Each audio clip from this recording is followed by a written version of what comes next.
Folks, Black Star Network is here. Hold no punches. I'm real revolutionary. there right now. Support this man, Black Media. He makes sure that our stories are told. Thank you for being the voice of Black America, Roland. Stay black. I love y'all. All momentum we have now, we have to keep this going. The video looks phenomenal. See, there's a difference between Black Star Network and Black-owned media and something like CNN. You can't be Black-owned media and be scared. It's time to be smart. Bring your eyeballs home. You dig?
Today is Wednesday, October 18, 2023. Coming up on Roland Martin Unfiltered, streaming live on the Black Star Network. He spent years in prison for a crime he did not commit, only to be killed by a cop during a traffic stop. We'll show you what happened to a Florida man who died as a result of being killed by a Georgia deputy. Folks, how inept are House Republicans?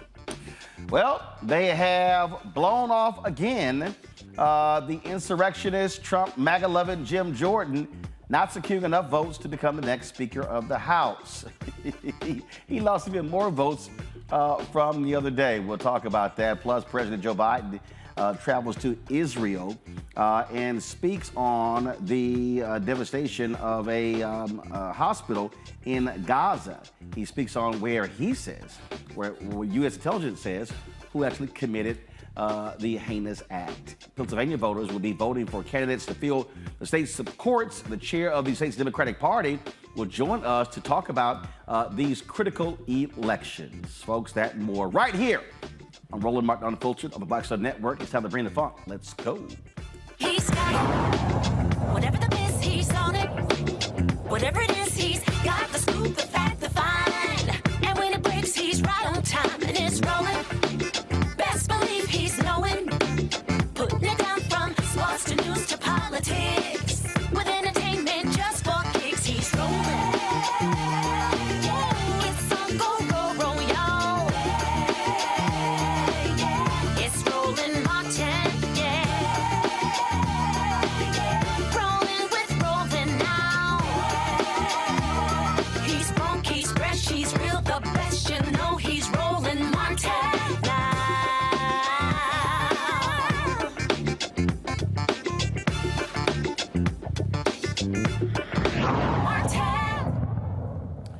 Imagine spending 16 years in prison for a crime you did not commit, and then as you are traveling in another state, you're pulled over for a traffic stop, and you end up dead.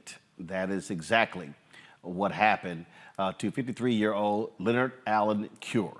The Georgia Bureau of Investigation says Cure became violent and assaulted a Camden County Sheriff's deputy after being informed he would be arrested during a traffic stop along I-95 near the Georgia-Florida line. The agency says preliminary information shows the deputy shocked the driver with a stun gun twice and then tried to subdue Cure with his baton before pulling his gun. Cure was stopped for allegedly speeding. The video we're about to show you is triggering to some folks, so we ask you to turn away at this moment so you do not have to actually see this video. Before I play it, a little bit more about Cure. He was the first person who was freed by the Broward County DA's office as they looked at old cases, and it wasn't long that he was out. And so I'm going to show you again. It's about a 12-minute video. I'm not going to show you the whole video, but here is this encounter in Georgia. Step out! Step out! Get out! Get out! Put your hands back here. I ain't doing shit. Put your damn hands back here. Who are you? Staff Sergeant Hall, Sheriff's Office. My name is Yahweh. I don't care. Step to the rear of this vehicle. In the name of who? In the name of law of the state of Georgia. Step back here now or you're getting tased.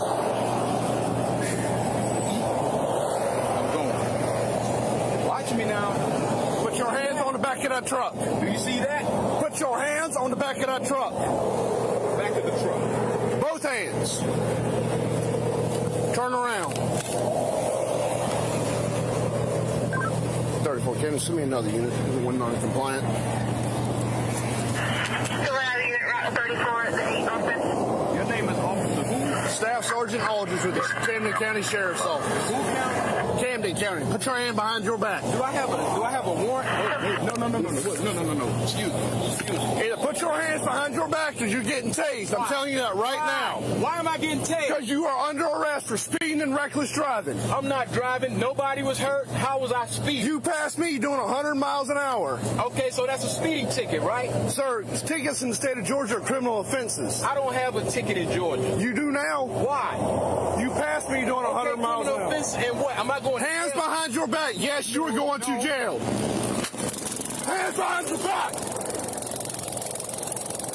Put your hands behind your back.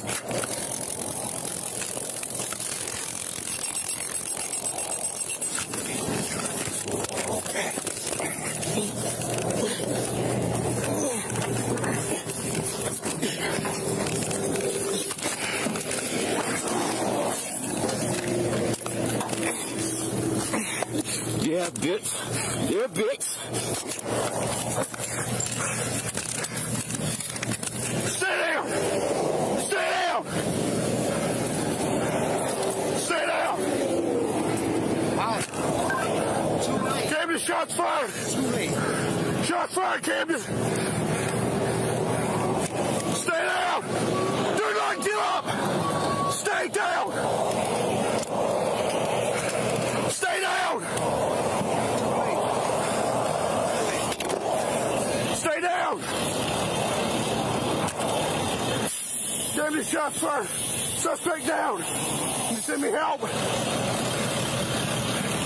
Stay down. Stay down. Stay down.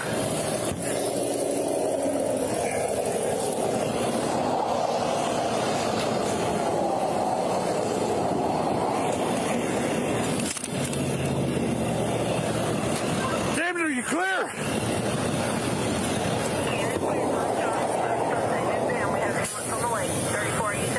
Stay down! Do not get up!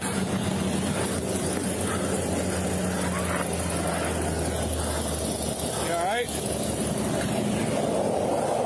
You got that coming? Yeah.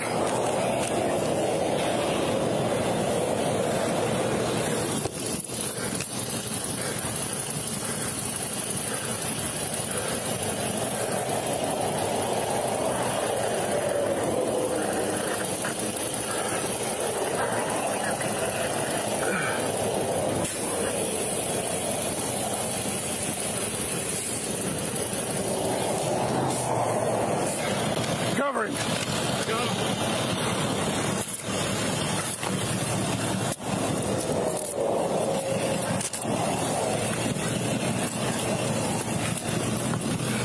So, folks, Cure was freed in 2020 for wrongful conviction. 2004, he was convicted for armed robbery and armed robbery with a firearm and assault. And then he was the first person freed by the Broward State Attorney Conviction Review Unit. I want to bring my panel here. Obviously, it was very difficult to have to watch that video, but I want folks to bring it to the beginning because I want to start there as I begin to question the panel. My panel, Robert Patillo, host, People, Passion, Politics, News and Talk, 1380 WALK out of Atlanta. Rebecca Carruthers, Vice President, Fair Election Center here in D.C. Joe Richardson, Civil Rights Attorney out of Los Angeles. All right, so I want to start the video from the beginning because that's where I want to start our perspective. So press play. Step out. Step out. Get out. Get out. Put your hands back here. I ain't doing shit. Put your damn hands back here. Who are you? Staff Sergeant Aldridge, Sheriff's Office. My name is Yahweh. I don't care. Step to the rear of this vehicle. In the name of who? Come back. So, all right. So, Robert, we talk about these things a lot. First of all, we talk about how the goal is always to get home. But we also constantly talk about the role of the officer in terms of their attitude and how they approach certain things. Now, according to the Georgia Bureau investigation, he was going 90 and a 70 and increased to 100, then he gets pulled over. So you hear the officer getting out of the car. We all see it, we all hear it. So the officer is already at a 9-10. That's how the whole thing starts. He encounters Cure, who obviously is agitated for getting pulled over. Does the officer lower temperatures? Nope. They actually go higher. Your thoughts? Well, one, I've done traffic tickets in Atlanta in the state of Georgia since 2009. A super speeder ticket is a very serious offense, but it does not carry the death penalty in the state of Georgia. I think that's where we have to begin this inquiry, because when this officer exited the vehicle, he was clearly already belligerent. I very rarely see a situation where the officer starts yelling from 100 feet away, "Get out of the vehicle," just somebody can hear you on a busy highway. Also, the officer did not articulate a reason when he wanted him to exit the vehicle during a traffic stop.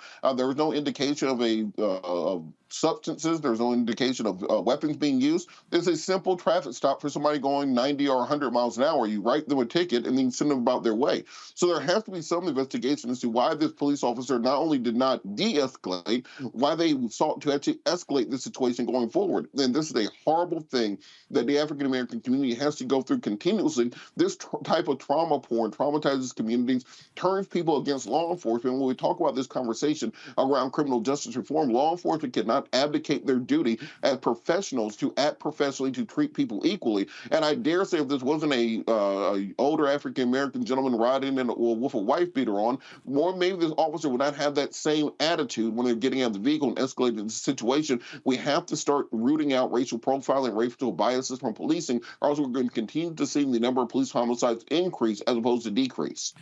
So, Joe, it's interesting. So the police officer says you were going 100 and you passed me by. I remember being on a 2-lane highway leaving Bryan College Station, Texas, going back to my home in the Dallas-Fort Worth area. And I remember driving, I was in a Mazda Miata. And I remember driving and I pull up on the side of a car. And then I realized it's an officer. Well, hell, I'm already speeding, so I go ahead and speed up. All right. So the officer pulls me over, okay? And he approaches my car and he said, "You really went past me?" I was like, "Yeah, I'm gonna hurry and get home." Now here's what happened here. The officer didn't get out of his car yelling and screaming.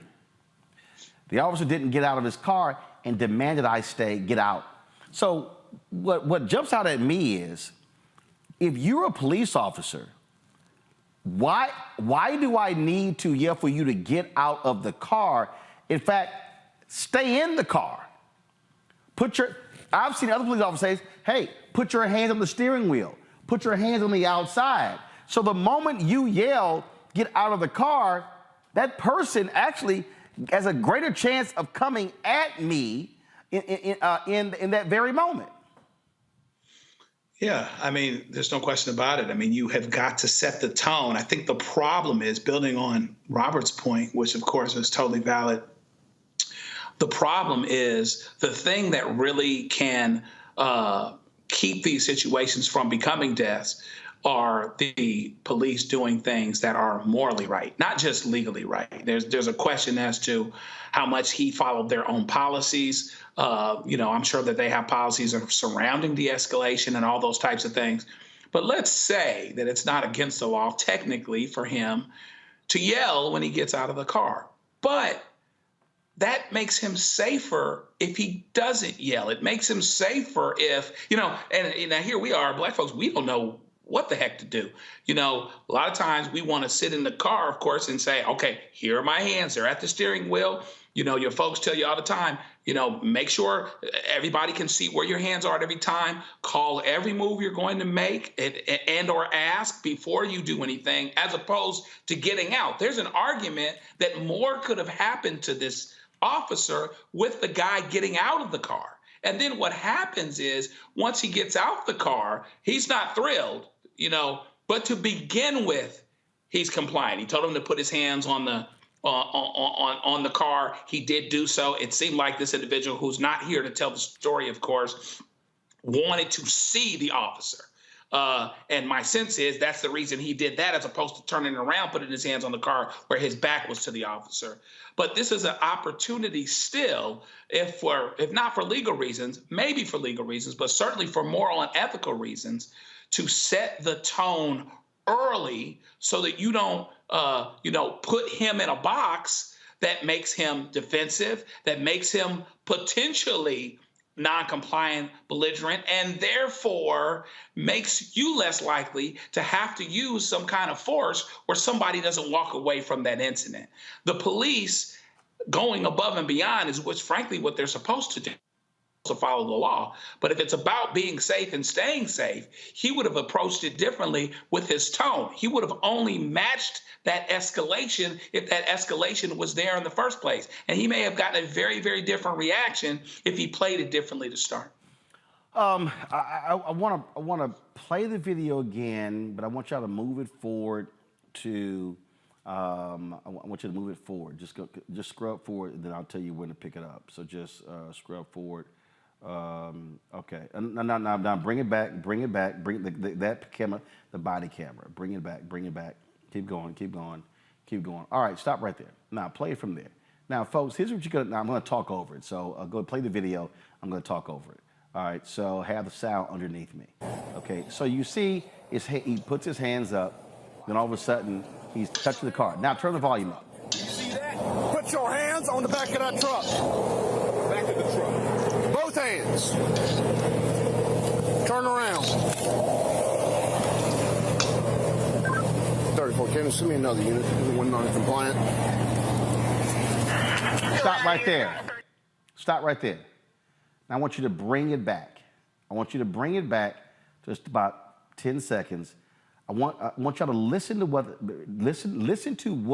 the officer says when he calls for backup. Press play. 34, can you send me another unit? One non-compliant. Stop right there. Send me another unit. He says he's non-compliant. But the reality is, he actually complied. Now, Did he give him some mouth? Yeah, he did. But he's compliant. Okay, now I want you to go back. Press play, audio up. Route 34 at the 8th office. Your name is Officer who? Staff Sergeant Aldridge with the Camden County Sheriff's Office. Who county? Camden County. Put your hand behind your back. Do I have a warrant? No. Excuse me. Either put your hands behind your back because you're getting tased. I'm telling you that right now. Stop right there. Now, I don't know if y'all saw that. Bring it back. You're going to see the officer's left hand. You're going to see a white hand. His left hand he's already touching him. And then all of a sudden, you can tell the guy's like a little ticked off because he's being touched. I'm going to review in a minute, Rebecca, but here's what I'm trying to understand, Robert. Okay, driving 100 miles an hour, does that require an actual arrest in Georgia? It does not require an arrest. It is an arrestable offense given additional factors, but there's no way to perform that as a required arrest. I've gone 100 miles an hour in Georgia and gotten a ticket. You don't get arrested automatically. Normally, protocol in this case would be that the officer would approach the vehicle. He would tell the individual to put their hands on the steering wheel to present their license or registration. They would then take that back to the vehicle. They will run the plates, run their license or registration, find out if there were any warrants present. They will come back. They would engage in a conversation with the individual to find out if there was a reason that they were going to that speed, such as a medical emergency, a child being born, etc. Because sometimes there are justifications. At that point in time, they will issue them a citation for speeding, and then they will come back to court and go through the regular court process. That's how a speeding ticket goes, and many of us are familiar with that. This idea that you get out of the car screaming at the top of your lungs for people to get out, as was said by you and as was said by Joe, you don't know what happens when that person gets out of the vehicle. They could get out and immediately start shooting. They could take off running. There's a very dangerous situation our officer put both himself in and the victim in this case in, and that's why police protocol has to be followed, and there needs to be a full investigation into this, and hopefully charges against this officer for violating police protocol. The reality is, Rebecca, I doubt any of that happens, but the reason I wanted to walk through that is because, again, we say this over and over and over again, the actions of the officer in most cases is going to dictate how the person responds.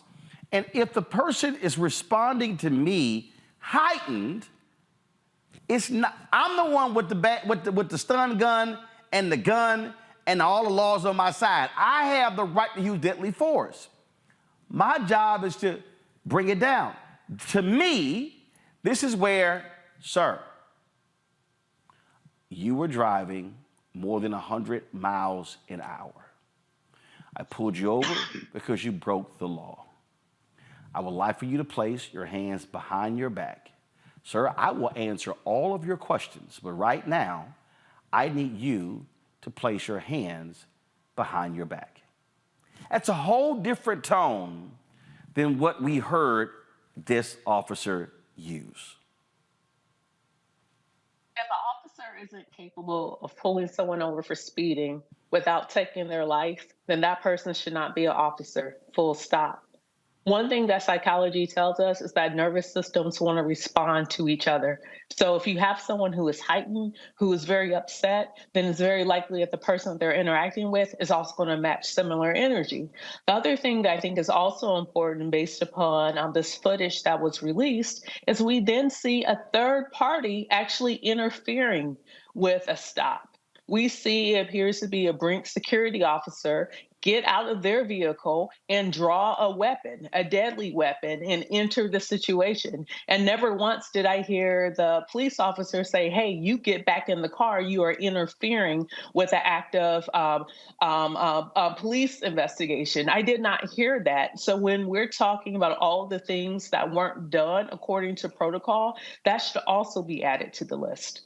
Absolutely, Robert. And again, to our folks who are watching, our responsibility at the end of the day, knowing full well how these cops are, is for us to get home safely. And the moment he starts tasing, the moment Cure begins to push against him, all of a sudden, you know what's about to happen. It was stun gun, baton, and then it was gun. And so obviously, Cure's actions or his reaction, then of course it goes to the next level. But again, officers are going to have to understand your primary job is to de-escalate. Nobody wants to get pulled over. You don't know, he didn't know that this guy has spent 16 years in jail for a crime he did not commit. He didn't know any of that. Nobody likes to get pulled over. But if I'm a cop and somebody is automatically agitated, my deal is, sir, I'm gonna need you to calm down. And look, Roland, we got to stop teaching black folks to treat cops like they're bears or something. They back away.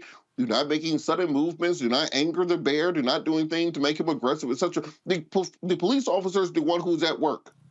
That's the person who's at their job currently, who has to act in a professional fashion. They're the person who's protected by the color of law. They have the Constitution behind them. They wear the badge that gives them the ability to take human life. They're completely invested to by the state. Your tax dollars pays that person.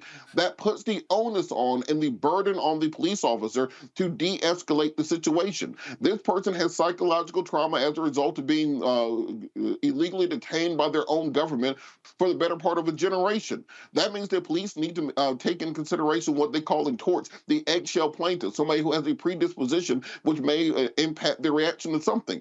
Because of this, police need to be both trained and understand that they have to take each person as they come to them, and therefore they have a duty under law to ensure that they are acting in such a way that will not escalate these situations. There were at least a dozen points that I saw where this officer could have de-escalated this situation. They did not articulate any reason for this aggressive arrest being necessary. They escalated to the point where deadly force was vitiated, and because of that, the burden still falls upon them. And I think we have to get laws in this country that are able to keep up with the new actions of police and the new actions of law enforcement when it comes to discriminating against minority communities, because I guarantee you, if there was a little blonde-haired, blue-eyed college girl in that car going 100 miles an hour, we would not be talking about her being dead right now.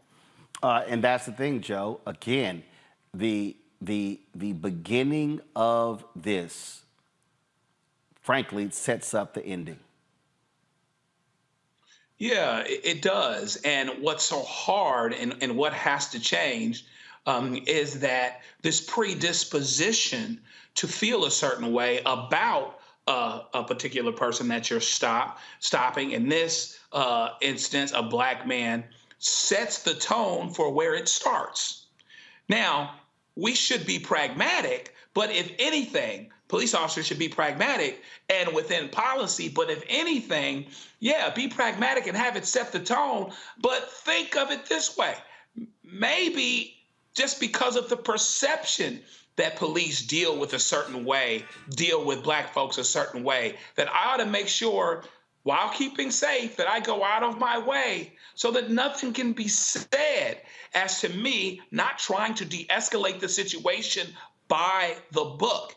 If any predisposition towards how black folks are or how black folks think, or the statistics related to black folks being at stops and being much more likely to be killed than white folks, which is true, that should have made him pragmatic in the other direction, not pragmatically fearful, yelling to get out of the car when that actually makes him less safe.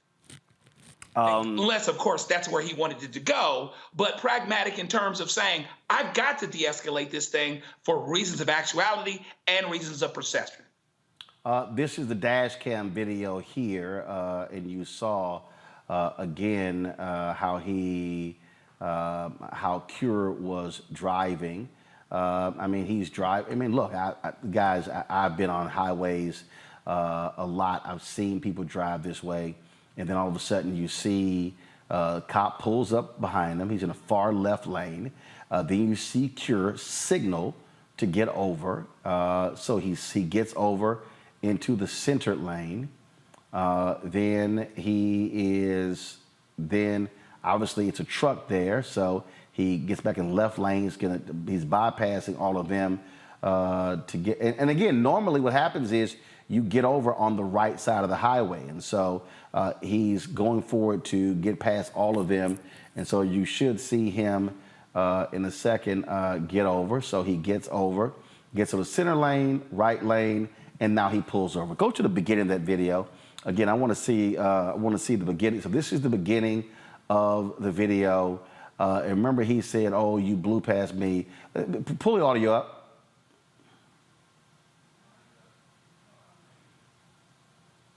All right. So the officer, the sheriff, deputy, is all of a sudden the guy. So Cure, you see him.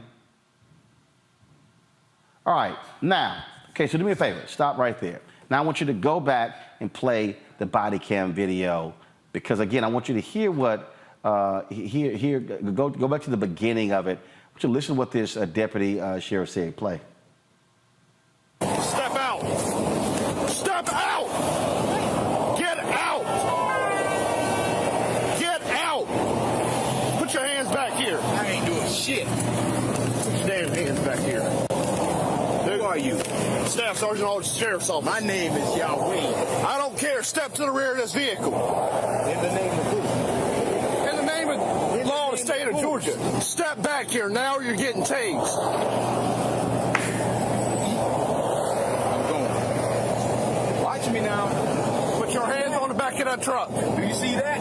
Put your hands on the back of that truck. Back of the truck. Both hands. Turn around.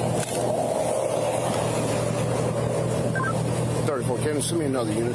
One non-compliant. Go out of unit, route 34, the 8 open. Your name is Officer who? Staff Sergeant Aldridge with the Camden County Sheriff's Office. Who county? Camden County. Put your hand behind your back. Do I have a warrant? No. Excuse me. Either put your hands behind your back because you're getting tased. I'm telling you that right now. Why am I getting tased? Because you are under arrest for speeding and reckless driving. I'm not driving. Nobody was hurt. How was I speeding? You passed me doing 100 miles an hour. Okay, so that's a speeding ticket, right? Sir, tickets in the state of Georgia are criminal offenses. I don't have a ticket in Georgia. You do now. All right, here we go. So, again, he said you went past me 100 miles an hour. Again, the actions of the officer can determine the end result of a traffic stop. And nearly every time we talk about a black man being shot and killed at the hands of the police, it's a traffic stop. As Robert said, that's a ticket. It's a ticket. But now a family is planning a funeral. And the likelihood this officer getting off is probably 100%. Because they're going to say he resisted, cop had gave him proper warning, he had no choice. But I keep saying, cops have got to learn to start with de-escalation and not with escalation. Gotta go to a break. We'll be back on Roland Martin Unfiltered right here on the block. Next on The Frequency with me, Dee Barnes, actress, writer, and advocate Ray Dawn Chong is here to discuss her childhood and break down her life in Hollywood, a show you don't want to miss. Well, even at my peak when I was getting a lot of stuff, as soon as I was working a ton, I heard people whispering, oh, we don't want to pay her because we're giving her a break. Only on The Frequency on the Black Star Network. Pull up a chair, take your seat. The Black Tape with me, Dr. Greg Carr, here on the Black Star Network. Every week, we'll take a deeper dive into the world we're living in. Join the conversation only on the Black Star Network. Hatred on the streets, a horrific scene, a white nationalist rally that descended into deadly violence. White people are losing their damn minds. As an angry pro-Trump mob storms the U.S. Capitol, we've seen shooting. We're about to see the rise of what I call white minority resistance. We have seen white folks in this country who simply cannot tolerate black folks voting. I think what we're seeing is the inevitable result of violent denial. This is part of American history. Every time that people of color have made progress, whether real or symbolic, there has been what Carol Anderson at Emory University calls white rage as a backlash. This is the rise of the Proud Boys and the Boogaloo Boys. America, there's going to be more of this. Here's all the Proud Boys, guys. This country is getting increasingly racist in its behaviors and its attitudes because of the fear of white people. The fear that they're taking our jobs, they're taking our resources, they're taking our women. This is white fear.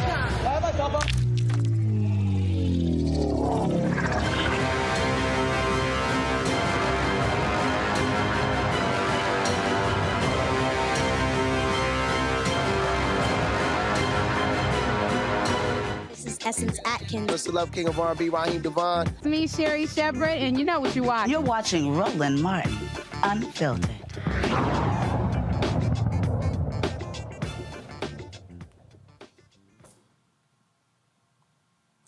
Well, another day in the neighborhood, folks, and they can't elect the speaker, y'all. So today, Jim Jordan lost again.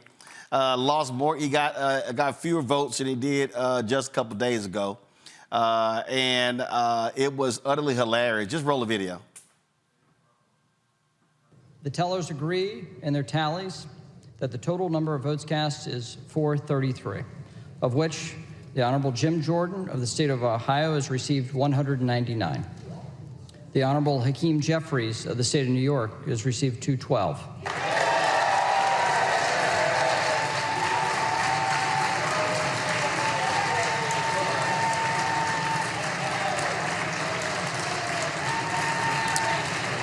The Honorable Kevin McCarthy of the state of California has received 5. The Honorable Byron Donalds of the state of Florida has received 1. The Honorable Tom Emmer of the state of Minnesota has received 1. Lee Zeldin of the state of New York has received 3. The Honorable Steve Scalise of the state of Louisiana has received 7. The Honorable Mike Garcia of the state of California has received 1. Candace Miller of the state of Michigan has received 1. John Boehner of the state of Ohio has received 1.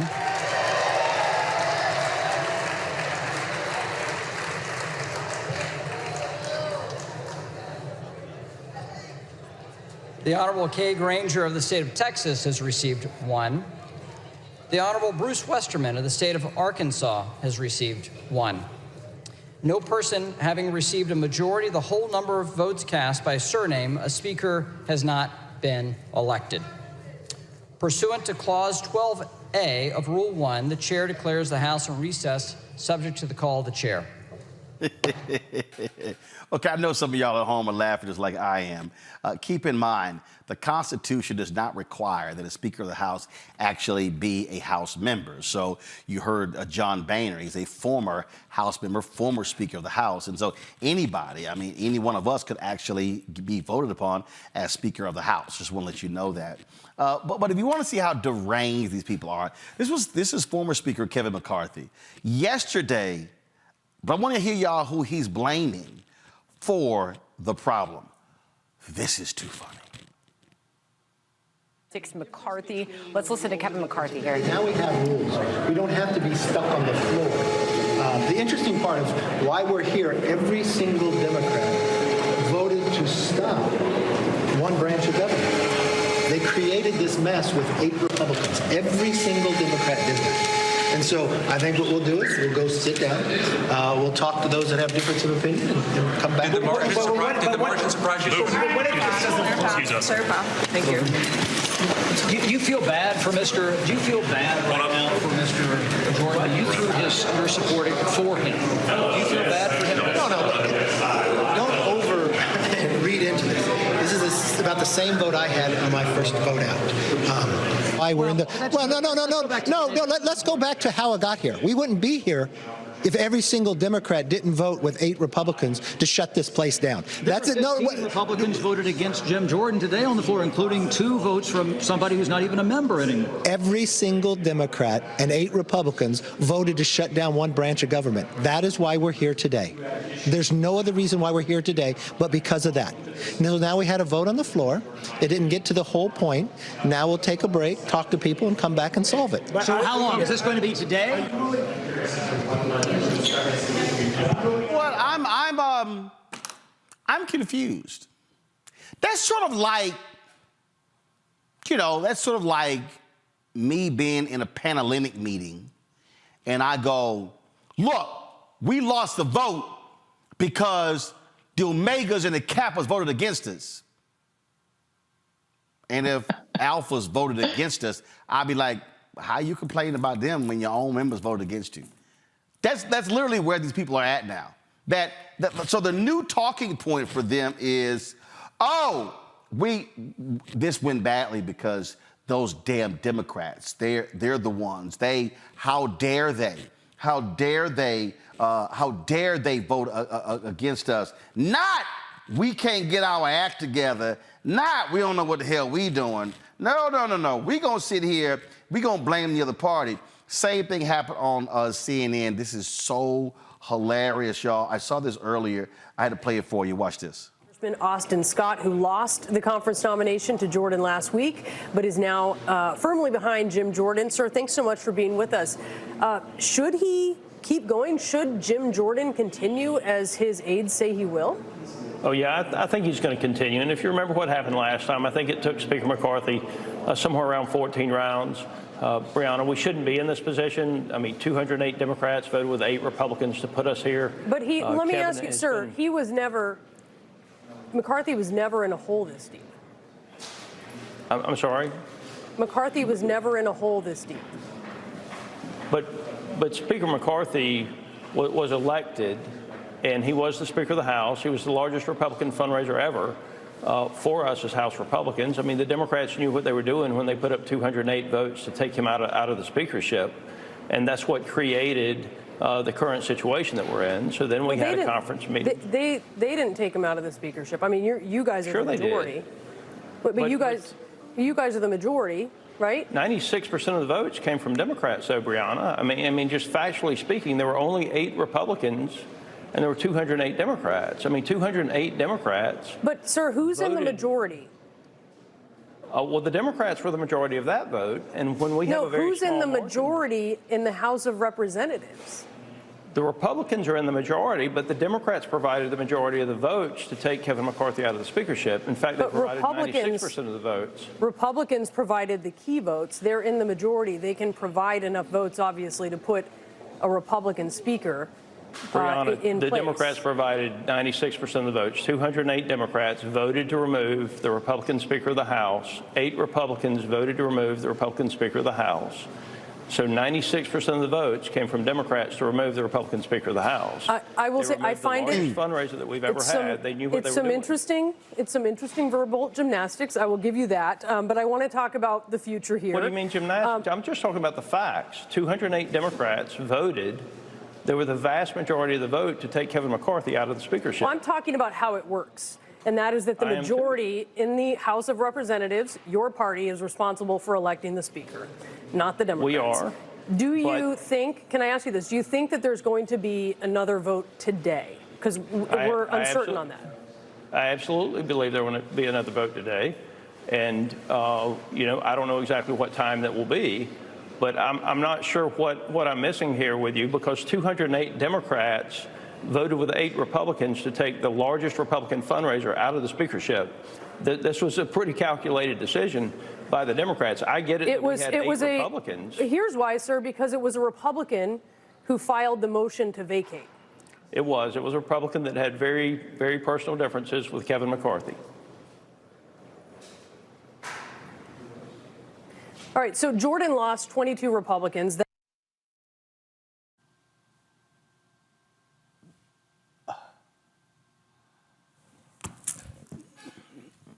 So, Rebecca, what he's saying is, damn it, they have too much unity.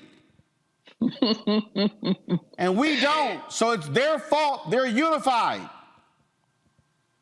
And these are the same people who are going from school board meeting to school board meeting, determining what curriculum is being taught to students. And they can't even do math, and he's also that guy, that particular guy, Congressman Scott, is going to get reelected again in Georgia. So there's a part of me that really wants Hakeem Jeffries to take out an ad in the Washington Post tomorrow and say, hey, look, this is the prisoner's dilemma. I got 5 slots for y'all. The first 5 Republicans who come over and decide that you're going to go ahead and coalesce with the Democratic caucus, we're not going to run anyone against you. Like right now, there's 18 Republicans who are in Biden districts. I do think there could be a deal that could be cut to actually make Hakeem Jeffries the Speaker of the House in this particular Congress. I'm not sure if Democrats actually want to help Republicans solve this issue, but I think it would be.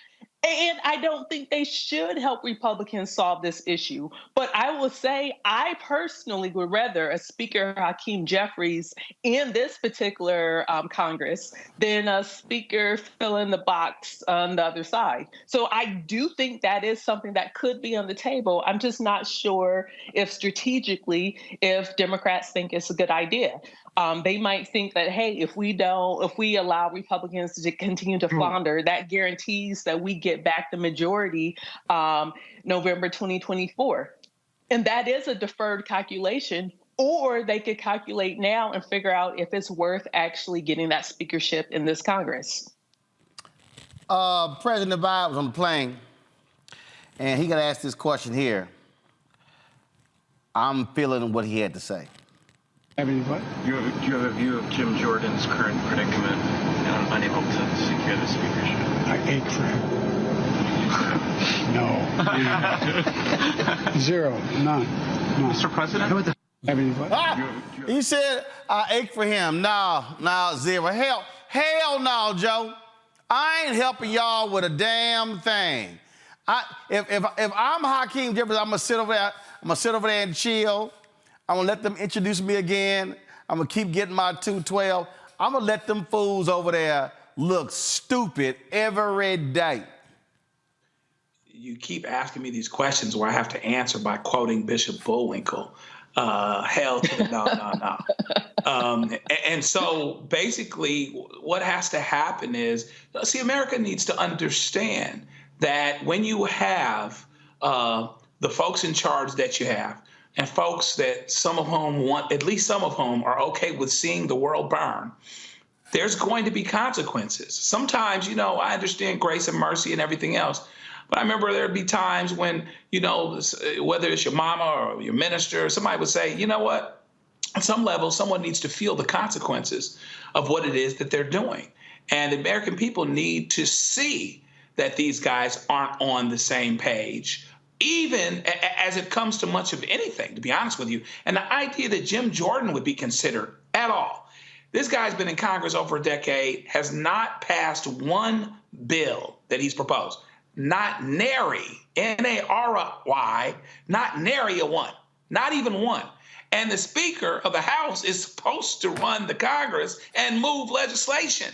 What would he possibly know about that? We would be shut down in no time. And so they need to feel the consequences of their action. I think Rebecca's scenario is a very interesting one, but I think what probably happens is Patrick McHenry gets some expanded powers and a deal with Democrats that guarantees that certain business gets brought up. I think that that's probably a little bit more likely.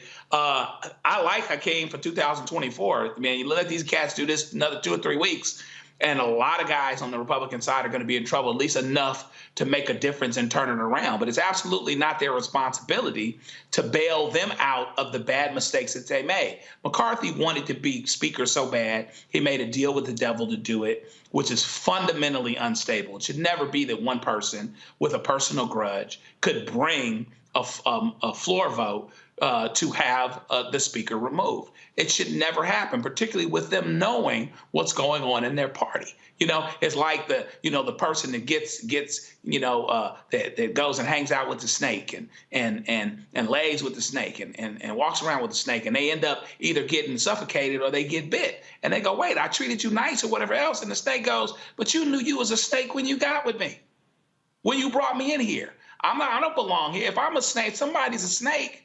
Snakes do what snakes do. And so therefore, the Republicans have to lay in the bed that they made, and the Democrats have to stay on the same page.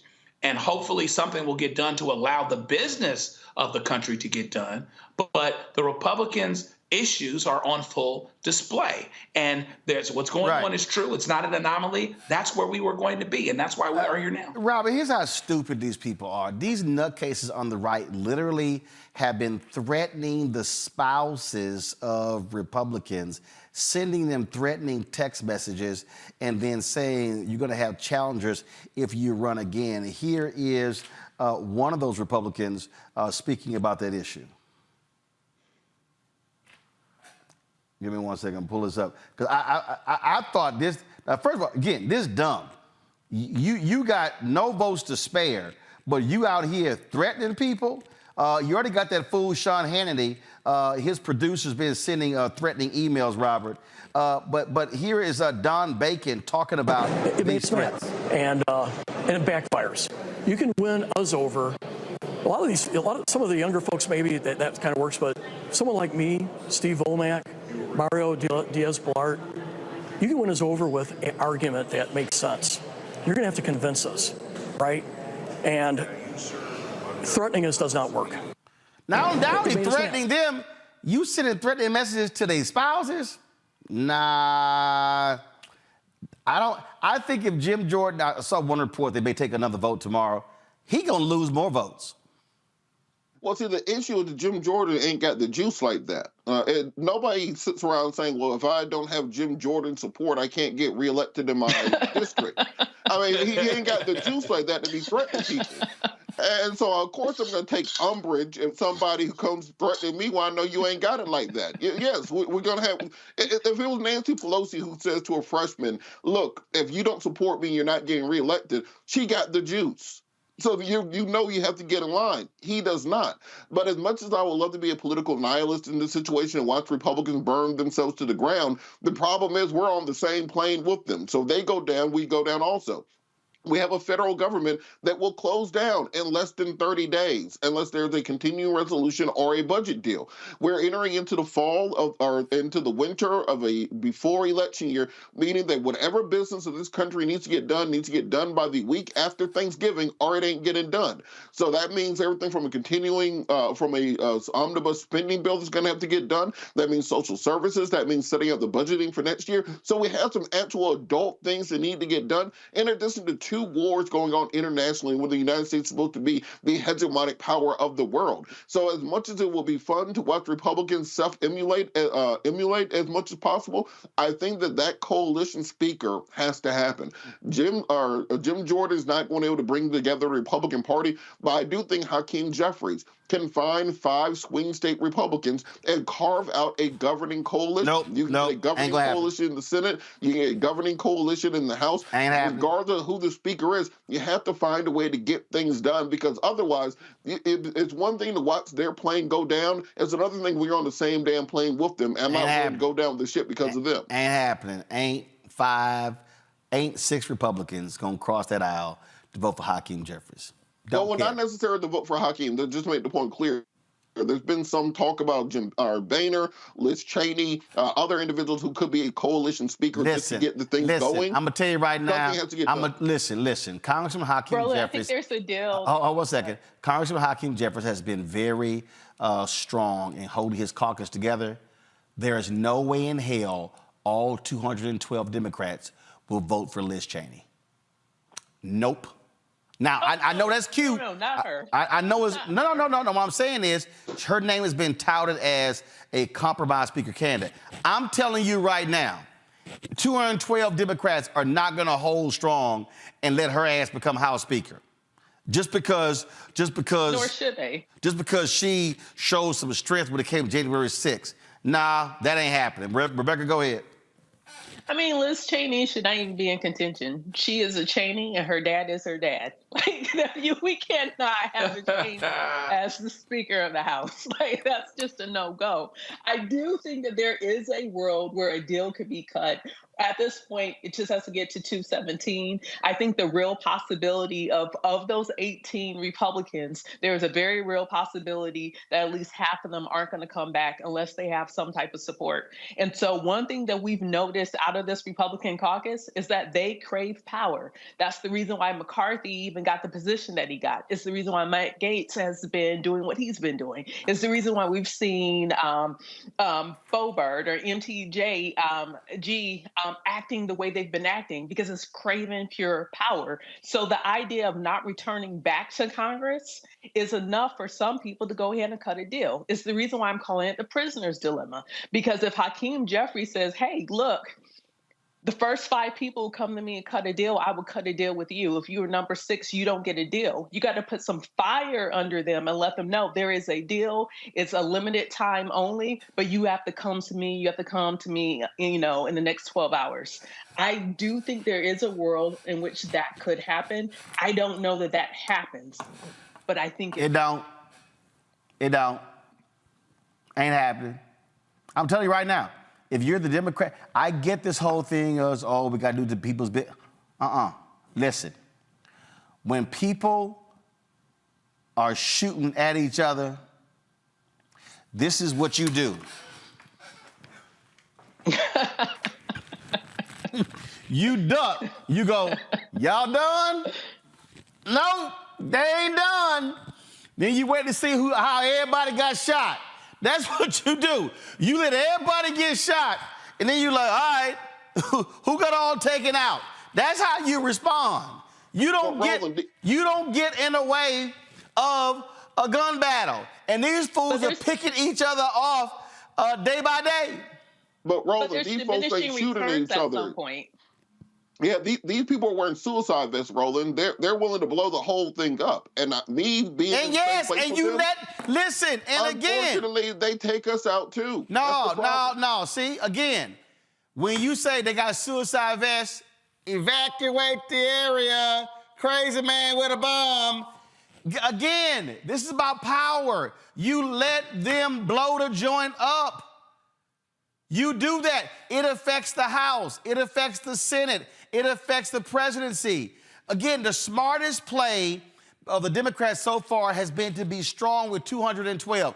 Democrats typically are the ones, okay, guys, we got to get along. We got to get along. We got to come to a compromise. We got to work something out. Man, no, let them fools sit here and kill each other. At some point, so, Roland, if this can stay 3 weeks from now, 4 weeks from now, we're in the same place. What happens then? At some guess point, what? Going to be we gonna have a different returns to Democrats. You don't wait. So what is the power play for Democrats? You don't short circuit it. If you gotta you gotta allow this thing to play out over 3 weeks, you let it. You sit back and go, okay, 2 weeks, okay, 1 week. Now it's crunch time. But I ain't getting in the way right now. I'm gonna let them fools take each other out.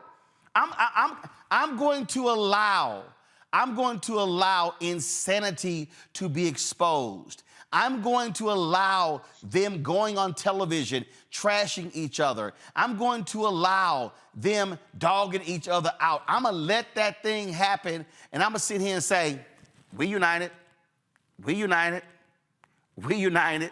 What y'all want to do? This is almost like 2010 Tea Party. Remember remember the November 2010 election when you had the wave where you had a bunch of Tea Partiers who got elected, and many of them are no longer in the Congress. But the whole point of that Tea Party was to actually stop STEMI and to paralyze the Congress. Yes. So right now we're actually seeing the dreams of the Tea Party. We see Congress is completely shut down. Yes. Nothing's happening.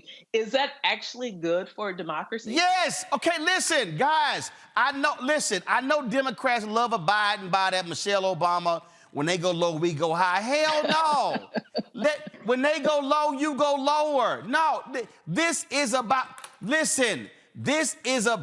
future of the country. And you let them people, you got folks walking around and talking about, well, look at the moderate Republicans. Ain't no moderate Republicans. They don't exist. You let the crazy be exposed. That's all you do. I ain't sitting here doing nothing. I'm going to let them fools go. And if it goes another week, if it goes 2 weeks, if it goes 3 weeks, now the onus is on them. Democrats can say, we ready. 212 on our side. 5 of y'all come over. We got a speaker. Y'all can't get y'all act together. So guess what? Who's going to get blamed for the government shutting down? The fools who couldn't elect the speaker, the fools who couldn't get along, Matt Gaetz who got rid of McCarthy, then they couldn't elect Scalise, then they couldn't elect Scott, and they couldn't elect Jim Jordan. What they want to do? Man, don't get in the way of somebody losing the game. You don't get in the way. But extreme Republicans have a lot of support from their... Right? So a lot of the extreme Republicans have tremendous support from their primary Republican voters who are willing to back this. So I don't think we're going to see folks in Scott's district who's going to connect and say, oh, well, I'm not getting my particular benefits because of Scott. That's not going to happen. Listen, I think there are 18, even McCarthy's district. There are 18 Republicans who won in districts that Biden won. You do nothing because they are going to feel the pressure. That's why you don't do nothing. Real quick, Joe, before I go to break, real quick. That's why I think somebody from that space comes to the Democrats and a deal gets done related to McHenry. That's what I think is the most likely scenario, because they're going to need, we all need to do something, but they're going to be the ones that are going to feel the pressure of not being in Congress anymore. And I think, look for that to happen. It's unprecedented in a way. It's been a while, but, desperate times calls for desperate actions. Listen, I'm telling y'all right now, if any of these Republicans was sitting here trying to reach Democrats, trying to get them to bail them out, man, you don't do nothing. You let crazy be crazy. In fact, if they even called me, all I do is be sitting here like, we ain't even gonna have this conversation. I'm gonna let y'all just go ahead and be nuts. And then, matter of fact, if I'm the Democrats, just go ahead and put this on.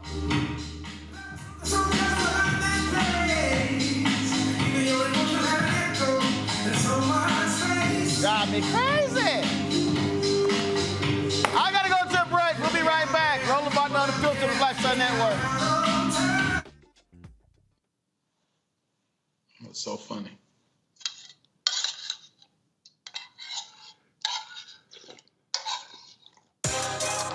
Peace, I'm Faraji Muhammad, host of The Culture. And brothers, we need to talk. There's been much discussion about the state of the black man in our community.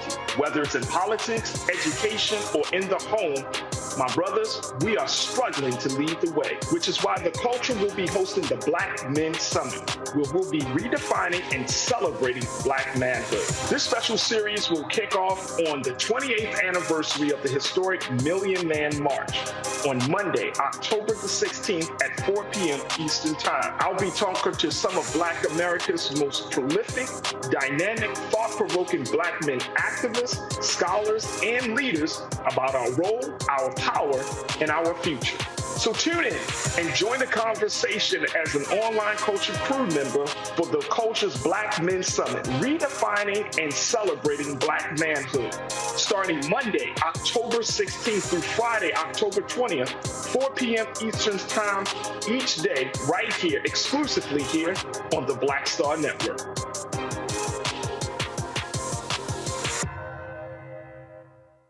I'm Deborah Owens, America's Wealth Coach and host of Get Wealthy. Let me hit you with a few numbers.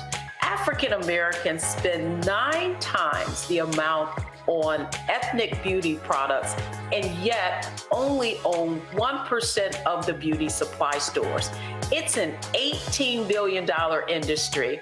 On the next Get Wealthy, you're going to learn and hear from a woman who's turning this obstacle into an opportunity. We literally take you from A to Z on all of the things step by step you need to have in place to open and run a very successful beauty supply store. That's right here with me, Deborah Owens, host of Get Wealthy, only on Black Star Network. What's up, everybody? It's your girl, Latasha from the A. And you're watching Roland Martin Unfiltered.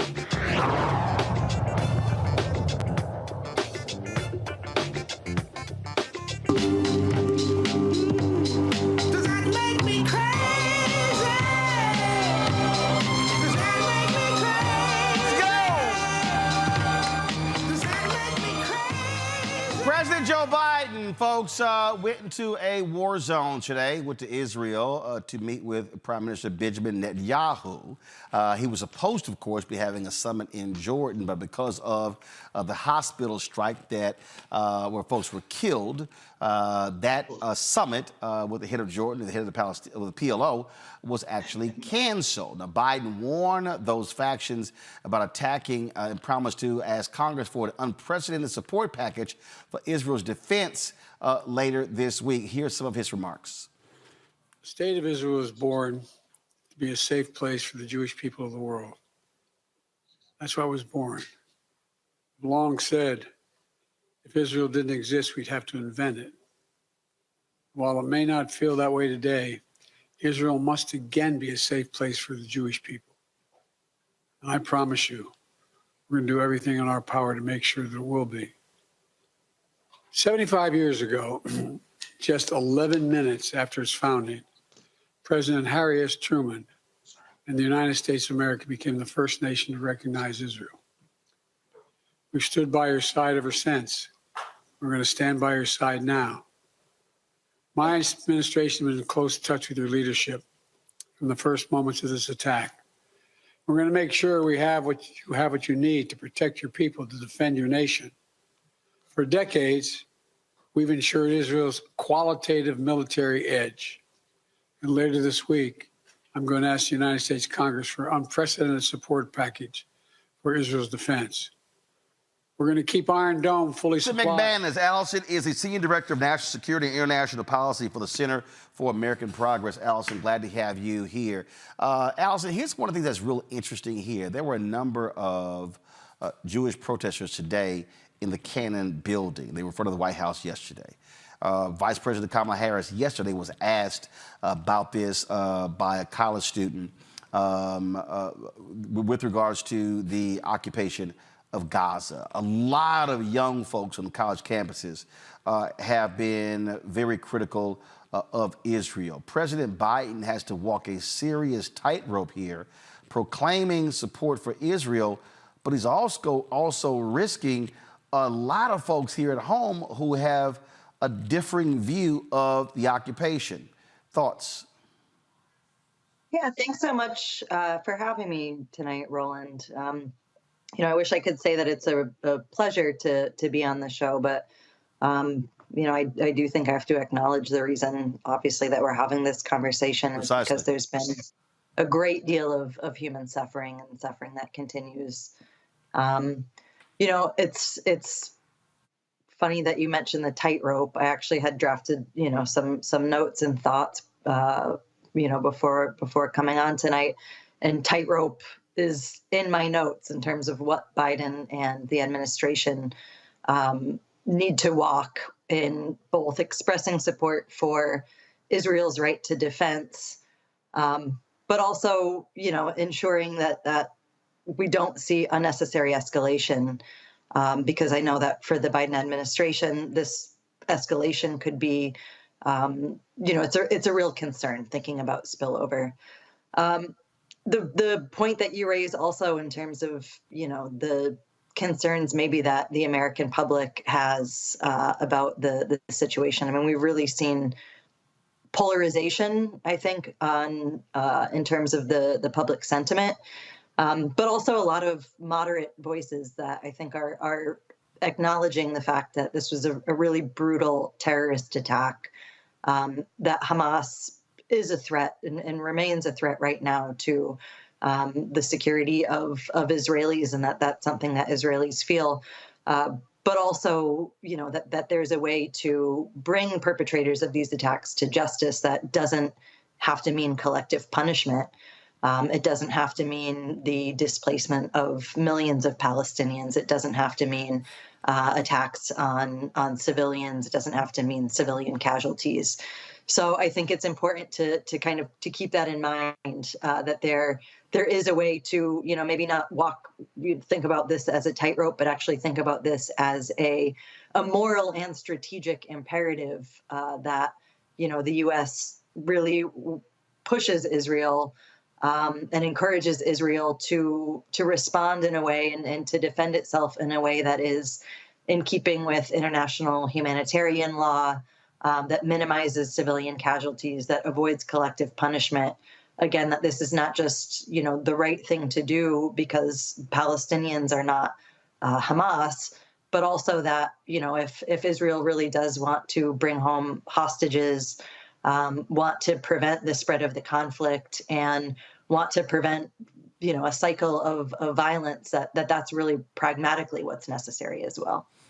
I have been just again watching so much here. I mean, you've got Penn, Harvard, Columbia. You've got donors saying they're going to be holding their money, pulling their money because the university is not responding appropriately. You got people who are saying we're not going to be hiring any of those students who signed those letters. Now you've got people people are, I mean, like, look, these people were trying to people were blasting Alicia Keys because she answered the question about paragliding, and they trying to say, oh, she's wearing the Hamas colors. I mean, you literally have these battle lines that are being drawn, and now you have President Biden there talking about an unprecedented aid package.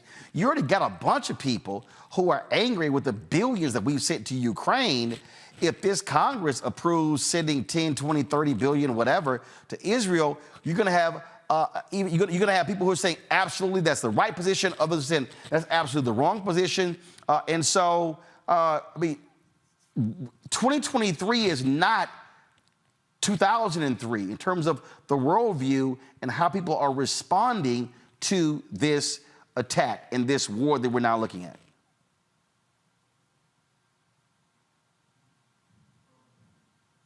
Yeah, I don't disagree on that. I think we have seen absolutely a shift in sentiment. I think that there's a growing awareness and really, you know, as we've seen over the past 10 years and particularly under the government of Benjamin Netanyahu, you know, a real escalation in, you know, the building of settlements in the West Bank.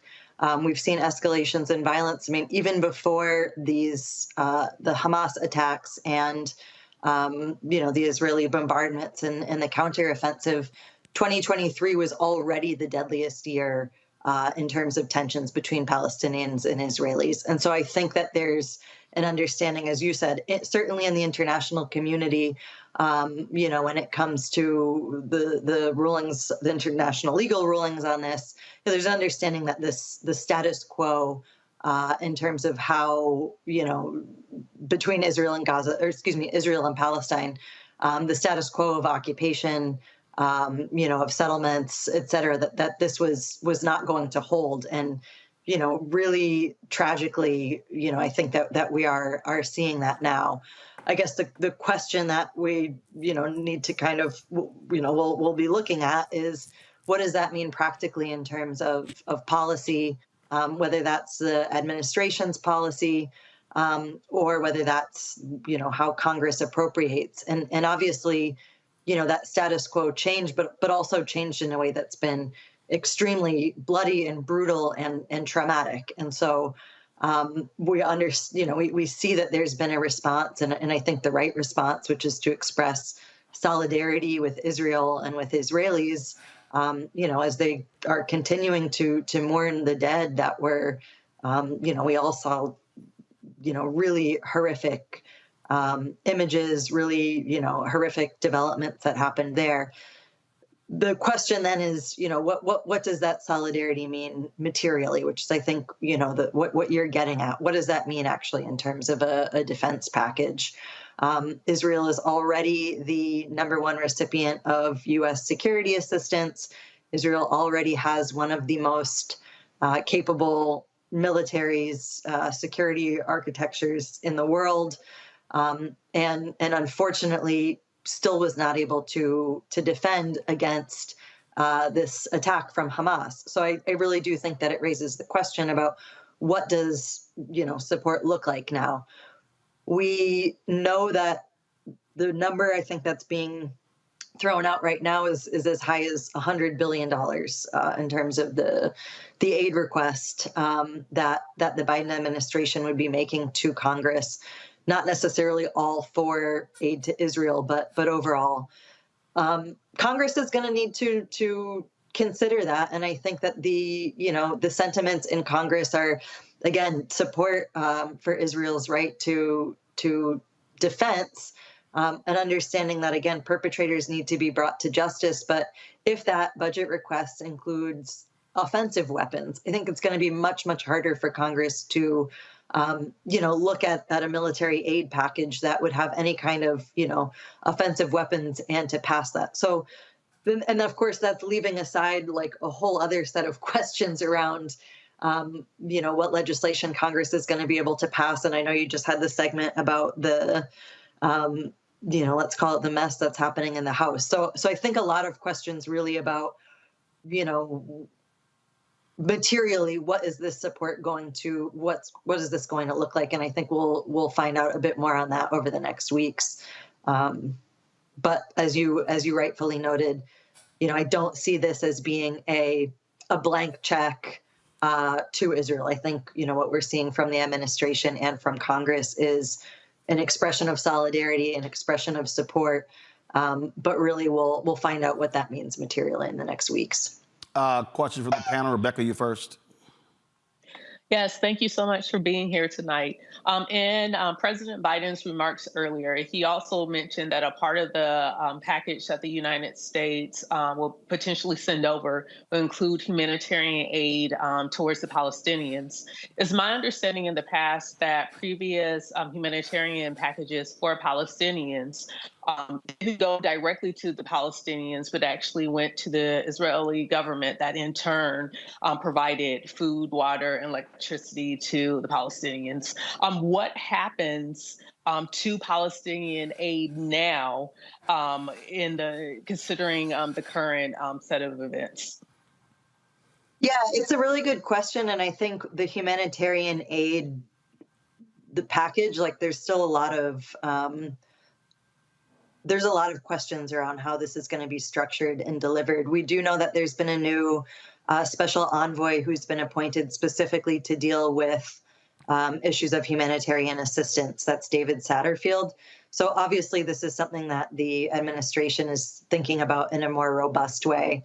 If we look at Biden's trip to Israel, and as Roland mentioned, was supposed to also include a stop to Jordan, which didn't happen. Humanitarian assistance was one of the main priorities on that trip. I was really encouraged to see that some humanitarian assistance is now going to be let in through Egypt. And Egypt has, been sort of positioned to send some of that aid into Gaza. Of course, when Blinken went to Egypt and met with President Sisi, he was unsuccessful in having a more robust humanitarian assistance deal that would also, consider the question of what happens to the many, many refugees and those who have been forcibly displaced by this conflict, because there are a lot of questions about who would house these refugees, and a lot of assistance that's going to be needed to mobilize those who are not just in Gaza, but end up outside of Gaza as well. So you're raising good questions. I don't know what the answers are now. I do know that, the $100 million so far that Biden has said it will be mobilized, that's going to need to go up. I mean, there's going to just need to be a lot more humanitarian aid mobilized in Gaza, outside of Gaza as well. Joe? At the risk of, thank you for everything that you're doing.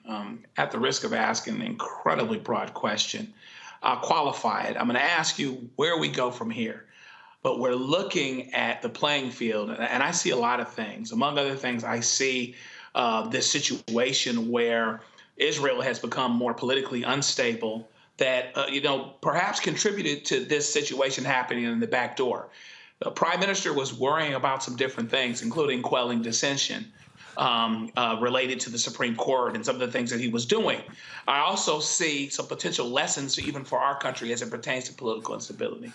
But what should be, here's a better question, what should be our focus for those of us that are concerned about not only protecting Israel, but preventing the dehumanization of the Palestinian people, innocent people who just want to live in their homes and to live their lives?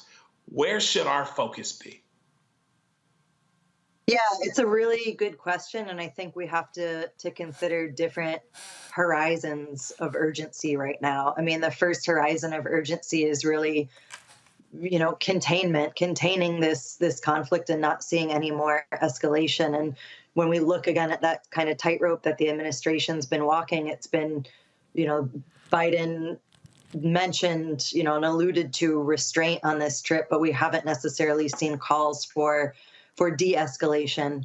And I think, again, looking at this attack, and I know that there's still inconclusive evidence about the provenance of the attack on the hospital, but the overwhelming response to that attack that's been seen across the Arab world, but really across the entire world, really keeping an eye on the very serious escalations. That's been a bit slower, but quite fragile situation with Hezbollah, and the sort of unknowns around what Iran's role may be in this conflict. So really, I mean, we are still looking at an extremely tenuous conflict situation that could continue to erupt with really disastrous consequences for the region. So I would say that's the first, horizon of urgency, is just making sure and seeing that the U.S. is doing everything that it can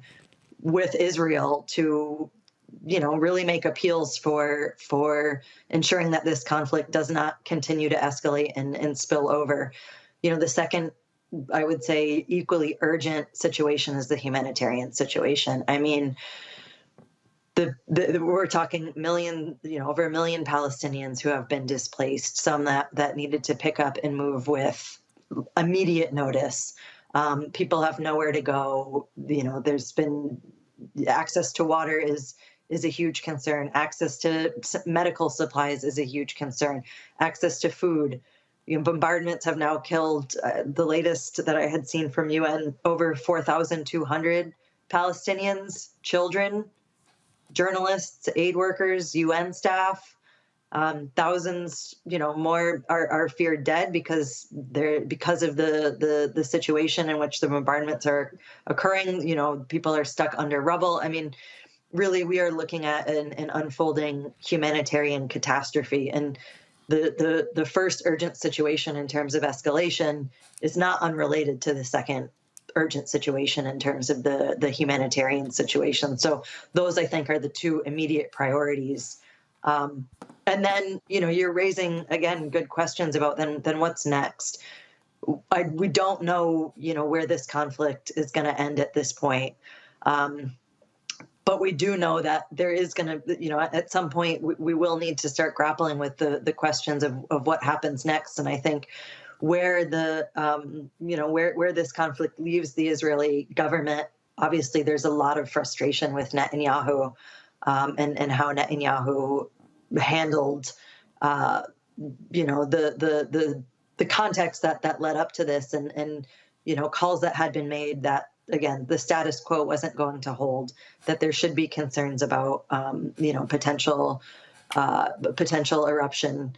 So a lot of frustrations with Netanyahu. Obviously, there's a unity government right now, but what this is going to mean for his position and what this means for the Israeli government moving forward, again, I don't have a crystal ball, but I know that there's going to be some fundamental changes there, and there's going to have to be some real reckoning also with, what's the status quo of the situation for Palestinians. I think here there's an opportunity again for the U.S. to push for a recognition that the continued settlement expansion in the West Bank and in Jerusalem is creating really serious problems. That we've seen that international law is clear about where some of these lines are. The situation in terms of the simple human rights, access to opportunity, access to economic opportunity for Palestinians has really been neglected for far too long. But then there's a whole other set of questions about what sort of who's going to be the authority, who can speak and political authority, I'm saying, who'll be able to speak and negotiate on behalf of Palestinians. And that's a really open question as well. And then I also think, just since we've sort of alluded to it, but the polarization, and I don't even think polarization quite captures it. I think really the violent rhetoric that we've seen, around this conflict. I'm not even going to say on both sides, because I just think it's been kind of all around. We've already seen that has been reflected in hate crimes. A 6-year-old boy was killed in the environs of Chicago simply because he was Palestinian, and his landlord had been radicalized by hearing the dehumanizing language, I think, that you're referring to. And I also think that's sort of a a legacy, and there's that we're going to have to grapple with as well. And so that's also a huge concern. All right, Allison McManus, we certainly appreciate you joining us. Thanks a bunch. We'll, as you say, we'll have to see how this all unfolds. Thanks so much for having me. I really appreciate it. Thank you very much. All right, folks, got to go to break. We'll be back. Roland Martin Unfiltered on the Black Star Network. Please, if you're watching on YouTube, hit the like button, y'all. We should easily be above 1,000. It should be close to 2,000 likes. Also, your support for us is critical, your financial support. And so I went to the mailbox today, stuffed with checks and mail, and of course, cashier's checks. People were sending all sort of stuff, and so we appreciate that. We still are about 275,000 behind our goal, folks. And so you can see your check and money order to P.O. Box 57196, Washington, D.C. 20037-0196. Cash App is $RM Unfiltered. PayPal is R Martin Unfiltered. Venmo is RM Unfiltered. Zelle, Roland at RolandSMartin.com. Roland at RolandMartinUnfiltered.com. Be sure, of course, download the Black Star Network app, Apple phone, Android phone, Apple TV, Android TV, Roku, Amazon Fire TV, Xbox One, Samsung Smart TV. And you can watch our 24-hour streaming channel now on 4 different fast channels. You can check us out on Amazon News. Simply go to Amazon Fire, go to Amazon News, or tell Alexa play news on the Black Star Network.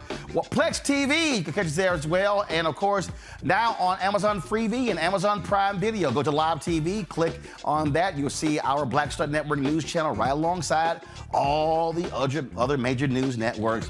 And don't forget to get a copy of my book, White Fear: How the Browning of America is Making White Folks Lose Their Minds. Available bookstores nationwide.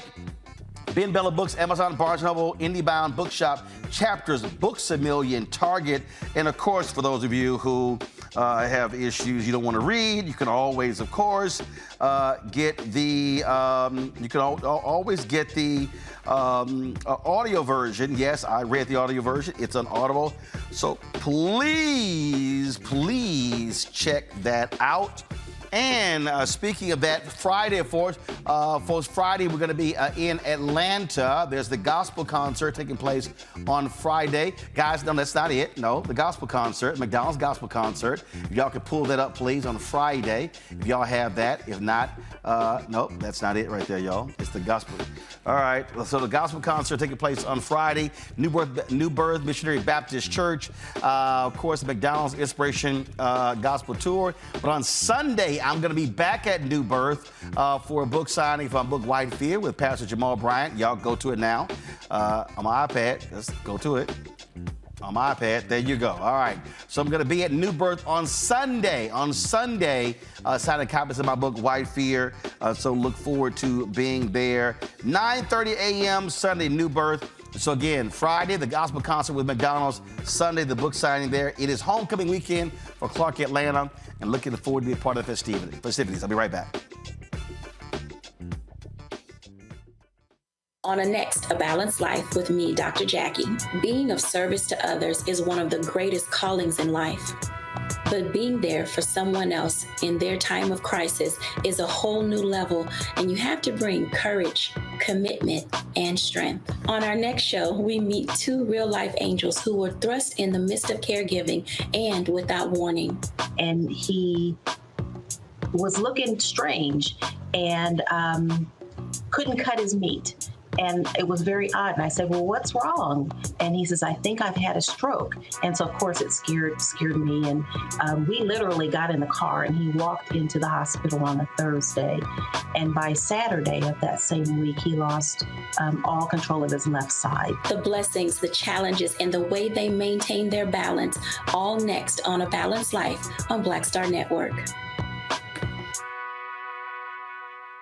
When you talk about blackness and what happens in black culture, we're about covering these things that matter to us, speaking to our issues and concerns. This is a genuine people-powered movement. There's a lot of stuff that we're not getting. You get it, and you spread the word. We wish to plead our own cause too long have others spoken for us. We cannot tell our own story if we can't pay for it. This is about covering us. Invest in black-owned media. Your dollars matter.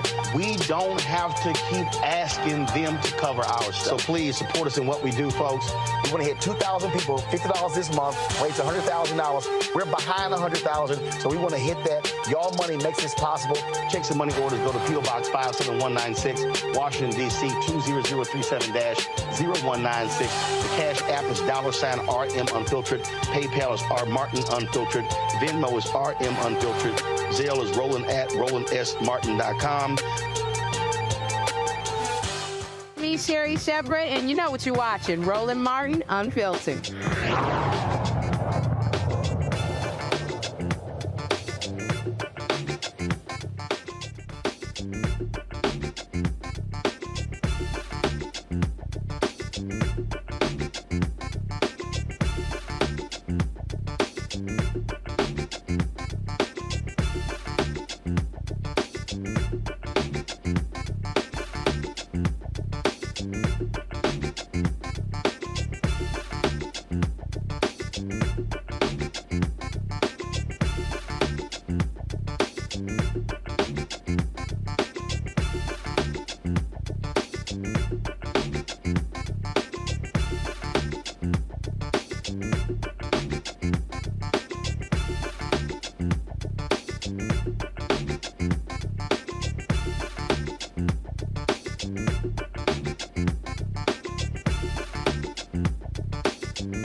All right, folks, the governor of North Carolina and voting rights groups are suing Republicans over their continued voter suppression.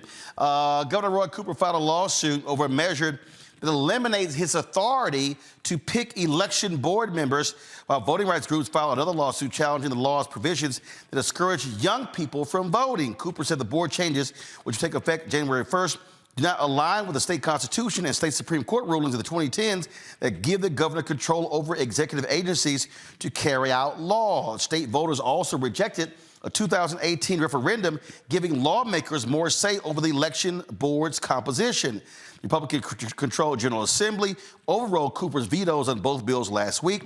Republicans say the Elections Board law will create bipartisan consensus on election administration, but Cooper calls it a power grab by the GOP. And Rebecca, that's the real deal. We're seeing this all around the country, where Republicans pissed off, where they don't control everything. So what they are now doing is they are now changing the laws. We see this happening in North Carolina. With North Carolina, we see this happening in Wisconsin. We see this happening all the places where you have Democratic governors, and then you have Republicans that control the legislature. Yeah, like back in the spring, there's a GOP attorney, I believe her name is Cleta Mitchell. She announced to a room full of GOP donors, like, hey, our playbook for 2024 is to reduce the number of college students who are voting, narrow down the window of early in-person voting, try to decrease vote by mail, and make it harder for people to get registered to vote. She literally laid out to Republican donors, this is our strategy to win in 2024. And so what we're seeing Cleta Mitchell's advice being taken by Republican lawmakers all across the country. And the thing here, Joe, I mean, I keep making this point. to our people all the time. I mean, guess what happens when we don't vote? Then they get these supermajorities, and they can do whatever they want. And so it's one thing voting for the governor's race, but you got to vote for state rep and state senate as well, and state Supreme Court. Absolutely, you got to vote all the way up and all the way down the line. You know, the Republican tagline seems to be, well, you know, if you don't win elections, take the power away of the person that did. And so ever since Jim Cooper won, Governor Cooper won in North Carolina, they've been trying to strip away powers all day long, and they've constantly done it in many ways. And, you know, in most textbooks, they'll say that the legislative branch passes laws and the executive branch actually carries them out. And so, therefore, here they are in a situation where they're basically trying to take away more of the executive's power in terms of what the executive is actually supposed to do. It's not an argument about an honest debate about ideas anymore. I just think that the other side, the Republicans, the ones that are standing in the front at least, understand that they're outnumbered and or that their ideas are unpopular to a large extent. And so therefore you want to narrow the number of people voting, get rid of as many young voters, get rid of as many voters of color as you possibly can, and take the power away of those that unfortunately slip through and get elected by people when people are concerned enough to go vote. And so this is something that we have to pay attention to and be vigilant about all over the place because it's happening all over the place. You know, Robert, I mean, it's unbelievable what they do. Again, stripping the governor of powers. Wisconsin Governor Tony Evers, same thing, just complaining just the other day. Them doing the exact same thing. They fired 7 of his appointees because their deal is we can. Absolutely. And look, we're talking about this as if this is a new concept. We've been saying the civil rights community, this is what Republicans have wanted to do for the last 25 years. And they've been working on this through redistricting in 2010, through redistricting in 2020 to try to take over these state and local races. We talked about the fact that from the time Obama was elected till he left office, Democrats lost something like 1,044 seats nationwide. Democrats have to understand you have to win these state and local seats. One thing that you can say about President Trump is if you are running for dog catcher and you are on the MAGA agenda, he will bring the entire monster truck rally down to your small town. He'll come down to Dalton, Georgia, bring you on stage, put you knock on doors where you contribute money. We have to start campaigning in these state and local races because these folks don't give a damn about democracy. They care about power, the maintenance of it, and the extension of it. And because of that, the entire conceptualization of a pluralistic Republican democracy is now in question because we have seen over and over again that if Republicans don't win a race, they will simply change the rules to make sure they win next time. And to Rebecca's point, Vivek Ramaswamy is now explicitly running on a platform of voter suppression. He is saying, I want to amend the Constitution to raise the voting age to 25 years of age. I want to get rid of all early voting and have only day of election paper ballots for all elections. He wants to get rid of the Department of Justice's oversight on all federal elections. They are now saying the quiet part, not just out loud, they are making their campaign strategy. Their new strategy is directly on this conceptualization of mainstreaming voter suppression so they can maintain political power despite not having the same sorts of demographic advantages they've had in the past. And we can either sit here and wait around and then find out once they're done what they're doing, or we can start fighting back right now. There has to be a bigger investment on the ground on state and local races all across the country, red states and blue states alike, because if you look across the South, if you look across the demographics, there's no reason there should be a constitutional majority for Republicans in the Georgia House of Representatives based on the population. Same thing for South Carolina, same thing for Mississippi, same thing for Alabama. And we vote our numbers, we take power. We are not putting the money in and the organizational strength in to bring those elections along. It's not all about just electing a president or United States senators. You have to elect the entire team if you want to build that farm system and get things done. And that's where the focus has to be on for 2024. Well, and what I keep saying, Rebecca, is, folks, I'm tired of you complaining after the fact. I mean, I don't want to hear complaints when the election is over. I don't want to hear you complaining about, look at the bills that they're passing. All these folks in Florida complaining about Ron DeSantis. How many of them didn't vote in 2018? You know, absolutely, because we know in 2018 in Florida, that race was decided by less than 33,000 votes. Less than 33,000 votes, and DeSantis would never become governor of the state of Florida. So here's the thing. You just mentioned, what can we do? Well, this is what we know. November 7th, we have an election in Ohio. There's two ballot issues. One is on the recreational use of marijuana. That's issue number 2. And issue number 1 is about reproductive health. It's about access to fertility treatments as well, and also access to birth control. We know in Pennsylvania, we have a set of elections that's coming up that's dealing with making it's 2 Supreme Court judge races that's on the ballot. In Virginia, the entire assembly, in both the delegate side and the Senate side, is up for election. So there are things to vote for. Or even in Harris County, there's a mayor's race that's coming up, as well as some local elections. So there are things that people can do now.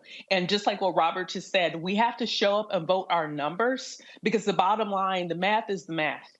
Even with redistricting, even with other forms of gerrymandering, even with culling voters, removing them off of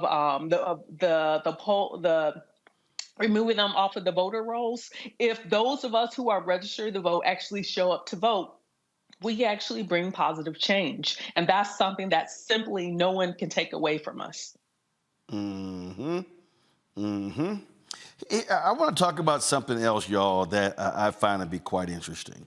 And that is, now all of a sudden you've got football players, college players who can make money through name, image, and likeness, which they should. So here's what's interesting. There was a congressional committee today. They were talking about a name, image, and likeness bill, and it came up in the Senate. And here's what's interesting here. So Maria Cantwell, who is the chair of this committee, this is what was said. This is from a USA Today article. But I want y'all to check this out. It said Maria Cantwell said the committee came close to agreement on a bill in the last congressional session that was more narrowly tailored just to NIL, but included elements of proposals from Senators Roger Wicker, Republican Mississippi, who had been the committee's chair, and from Richard Blumenthal, Democrat Connecticut, and Cory Booker, Democrat New Jersey, who have been and remain strong advocates of legislation that would address a range of issues beyond NIL, including athlete health, safety, and welfare. But this is interesting. However, she said the problem was, at that point, a lot of people wanted to jettison the HBCUs from Division I, and we didn't think that was such a good idea. And we weren't for that for a bunch of different reasons, and so the negotiations fell apart over that issue. I find that to be interesting that they wanted to jettison HBCUs from Division I. I wonder, Robert, if that came up because Deion Sanders was at Jackson State and signed the #1 recruit in the country, Travis Hunter.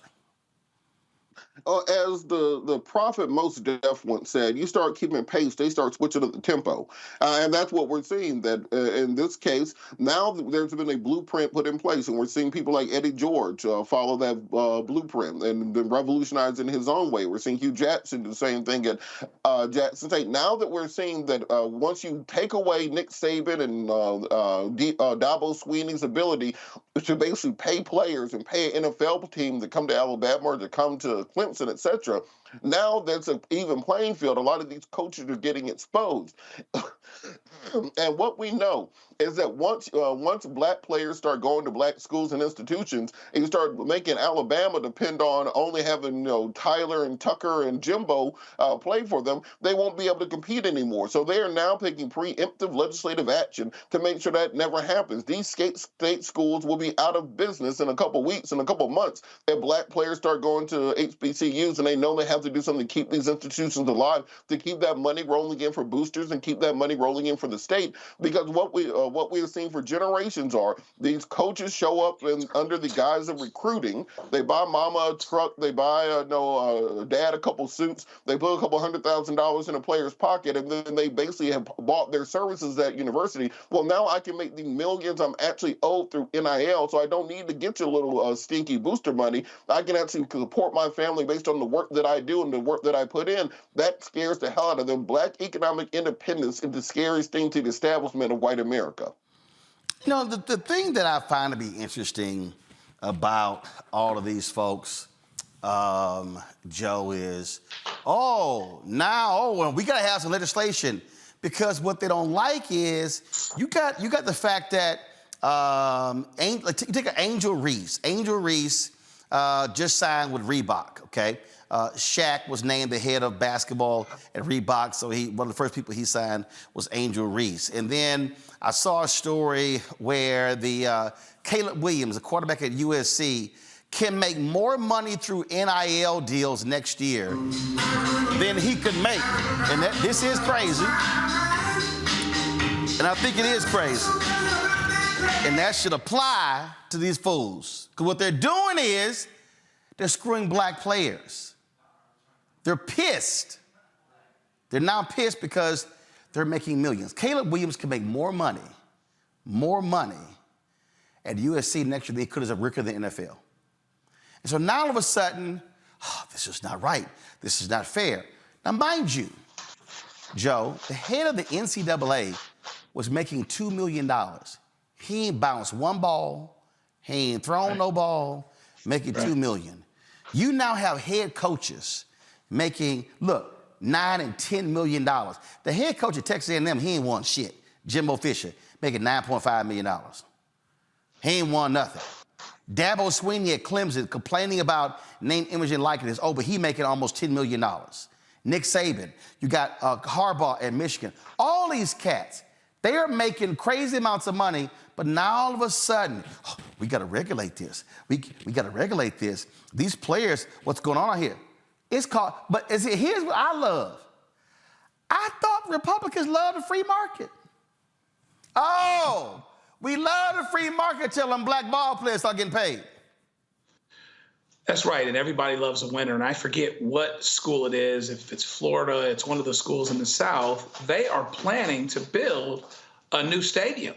That is in their financial plan. And so basically, you are relying on kids right now that are somewhere between probably the 6th and the 10th grade to build you a $100 million stadium with their talent. And so anything that has the potential to dilute that or to take that in another direction is something that they're going to be against. And of course, Deion has shown the way and reminded. And, we've had good black players at HBCUs and for a long time, but good programs that can compete and do the things that they need to do and recruit strong teams, not just one good person or two good people or whatever else. That's a little bit different. And so folks like Saban and Sweeney and Fisher, many of whom just get recycled, in and out of different places in football.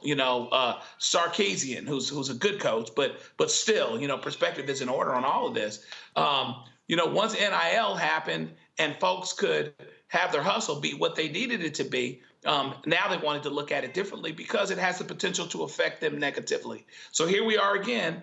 We like the free market until it's benefiting folks other than us. We like this particular law or how this particular place is set up or how this particular district is set up until the numbers get so where we're outnumbered and we're going to lose. And so it's all about changing the game. And this is another example of changing the game. It's amazing that it takes someone as amazing as Deion Sanders. It takes these folks that are excellent and that are extraordinary to flip the script because of everything that we're going against and we're fighting against. But hopefully we continue to be aware of what's going on, watching it as it's going on, and making sure that we take our stands. And so that these kids have choices of where to go to school. They don't necessarily have to go to Alabama. If they want to go to Alabama, God bless them. But if they want to go to Jackson State, that's fine too. Except the guys at Alabama don't necessarily like like that. But here's why I think this is so hilarious, Rebecca. So I'm sitting here looking at this story here, and now they're talking about, oh, this is unfair. We got to do something because we just can't have a few conferences getting all the money. Guess what? TV is driving this. It's TV. TV money is driving the power conferences. The Pac-12 blew up because USC and UCLA left the Pac-12 because over a TV deal. Okay, then they were like, we don't want the rest of the Pac-12. Why do they change? Why couldn't they get a real TV deal? Because LA, USC and UCLA are both in Los Angeles. And the rest of them schools, they in no-nothing markets. I'm just being honest, and it's all TV deal. So there are Power 5 conferences. It's not going to be a Power 4. It's probably going to get to the point where you're only going to have 2 conferences, where you're going to have maybe the top 30 teams competing and then making all the money. And so Congress can sit here and do what they want to do, but this is a TV money game, boo. That's all this is. And college football ain't nothing but a minor league NFL. You know, the college football game changed in the 90s. I remember when Notre Dame had signed, what was it, $100 million contract with NBC to televise all their games. It was a game changer. Like, it really exploded college football because everyone was like, oh, you can do that? And so even now, even if Congress decided they wanted to interfere and kick HBCUs out of Division I, even Division I has changed. I mean, you now have the FBS versus the FCS. For your viewers, the football bowl subdivision, which is the highest level in NCAA, and then the FCS, the football championship subdivision, which is like kind of the number 2, like prior to 2006. Their old school is Division I, Division yeah. 2. But the point, like you said, is about money, right? And bring this back to NIL and with the different student athletes, is that we've seen that social media has been an equalizer. Because before, you wanted to go to one of the power schools because you needed exposure, especially if you wanted to make money, i.e. go to the NFL, go to the NBA, go to some of the other professional leagues. But no longer, you no longer have to go to those power schools in order to get exposure. You could go on social media, you could go on your Insta, you could go on your TikTok, and you could actually show clips of you playing. But not only that, you can actually make money now. Instead of having to risk injury through your college career and risk injury, you can make money now, and there's nothing wrong with that. Actually, where I thought you were going to go with NILs, especially with tying this to 2024 and elections, is that we even saw in the Wisconsin Supreme Court special race in the spring, my organization, as an example, we use micro-influencers on campus to push out for students to know, hey, there's an election coming, check your voter registration, make sure you turn out to vote, and these are the issues that are on the ballot that you can use your voice with. We actually have worked with student athletes to use them as micro-influencers on their particular campus to make sure we're getting the word out. I thought where you were going, where the Senate was going, was trying to restrict what NILs could be used for. No, look, I'm gonna tell you right now, what the schools don't like, the smaller schools don't like that the bigger schools are able to offer more money to the players in bigger NIL deals. But hell, that was always the case when the boosters were giving money under the table. So that was always the deal. But you know what's interesting, and I'm gonna try to pull it up in 1 second, what we're seeing today was actually what Eddie Robinson actually broke down when he testified before Congress in 1984. He talked about then what was going to happen. And what people don't remember, that there was a Supreme Court ruling where the NCAA could not, and Grant Taft, who was head of the Coaches Football Association, they sued, and that gave, so the NCAA used to control TV contracts. Well, then when they won that lawsuit, then the schools could cut their own deals. That's when the game changed. And so now, and here's the whole deal. When you're watching television, you don't care about some podunk school watching. You want to see the big boys compete. You want to see the Alabamas, the USCs of the world compete, and it's all about eyeballs, about ratings. But here's what Eddie Robinson actually said, testifying before Congress about this very issue. Revenue from television has been the lifeblood for Division I, IIA leagues like our conference. Naturally, the loss of these revenues will have a devastating effect. It will force curtailment of a number of programs and create funding problems for federal compliance with things like Title IX. We have to deal with declining student enrollment and reduce public funding on college revenues. We will not have an opportunity to get the good public relation that is typical of a regional television game or the national television game. So it stands that we are naturally locked out. In our conference, things like basketball tournament for men and women, golf and baseball playoff, tennis and track championships, all been funded by television revenue, and we face serious setbacks. Indeed, monies received from television since 1977 in our league has enabled the Southwestern Athletic Conference, our conference, to wipe out a deficit of $100,000 operating debt and build a league surplus of over $500,000 and operate at the level of other conferences our side. Television has been our lifeblood. It has been a public relation catalyst, enabling us to showcase our program. It's been a boom for recruiting. You have to understand, we are locked out with seemingly no place to turn. Gentlemen, I hope that the members of this committee will give every consideration to our problem and offer constructive solutions. I feel now that after these years and the great contribution that this organization has made to intercollegiate athletics, that the tail is about to wag the dog. It is television now. It will be recruiting tomorrow. It will be academic standards after that. Then it will be buying athletes next until the whole college athletic structure tumbles down. I'm pleased to have this opportunity to appear before you. Thank you. Thank you, Coach Robinson. Mr. Ninus? Sounds like that alpha man was speaking some truth there, and everything that he talked about has literally happened. It's happened, and so we're going to continue to see it happen.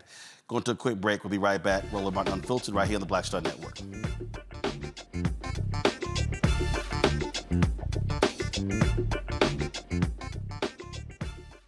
All change is not growth. Right. But thoughtful change is real good fertilizer.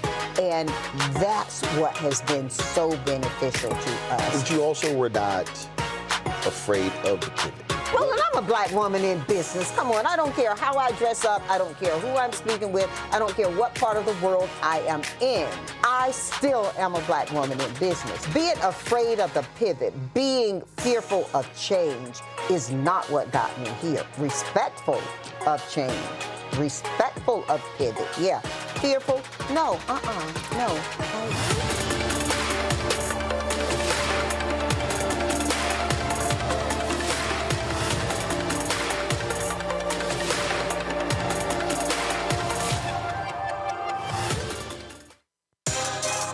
Peace, I'm Faraji Muhammad, host of The Culture. And brothers, we need to talk. There's been much discussion about the state of the black man in our community. Whether it's in politics, education, or in the home, my brothers, we are struggling to lead the way, which is why The Culture will be hosting the Black Men Summit, where we'll be redefining and celebrating black manhood. This special series will kick off on the 28th anniversary of the historic Million Man March on Monday, October the 16th at 4 p.m. Eastern Time. I'll be talking to some of Black America's most prolific, dynamic, thought-provoking black men activists, scholars, and leaders about our role, our power, and our future. So tune in and join the conversation as an online culture crew member for The Culture's Black Men Summit, redefining and celebrating black manhood. Starting Monday, October 16th through Friday, October 20th, 4 p.m. Eastern Time each day, right here, exclusively here on the Black Star Network.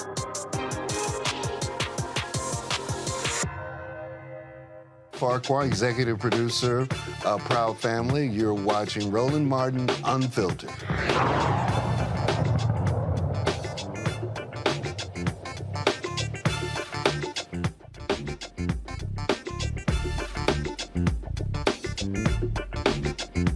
All right, folks, the former Kansas City police officer who killed the Kansas City police officer detective who killed a black man has turned himself in to begin his 6-year prison sentence. The Missouri Court of Appeals for the Western District upheld Eric DeValkenier's second-degree involuntary manslaughter conviction for killing Cameron Lamb. The 3-judge panel found sufficient evidence that DeValkenier killed Lamb, that he acted with criminal negligence, that he was not justified to use deadly force, and that he illegally entered Lamb's backyard on December 3rd, 2019. DeValkenier was sentenced to 6 years in prison, 3 for the manslaughter charge and 6 years for armed criminal action to be served concurrently. He had been free pending his appeal. DeValkenier's lawyer asked the appeals court judges to reinstate his bond so he can remain free pending request for a rehearing or an appeal to the Missouri Supreme Court. Keep in mind, Joe, that the governor actually talked about how he was possibly going to pardon him for this. That sparked a lot of outrage. They were like, how dare you do this when this was a decision by the courts? Yeah, and it looks like the Attorney General's office is actually supporting him as well. And so he's got folks all the way up the line that are trying to keep him on the street, that are thinking about reversing his conviction should it be done. But in the meantime, unless and until all of that happens, he should be in jail. He was let out on bond. He could stay out on bond pending the appeal, but the appeal has come back and it's been denied. So in other words, it's time for him to go to jail. Unless until something else happens, and we can cross that bridge when we come to it, he should be serving his sentence. So it is very interesting that the folks all the way up the line seem to be okay with him not being accountable. But he has a prison sentence to serve.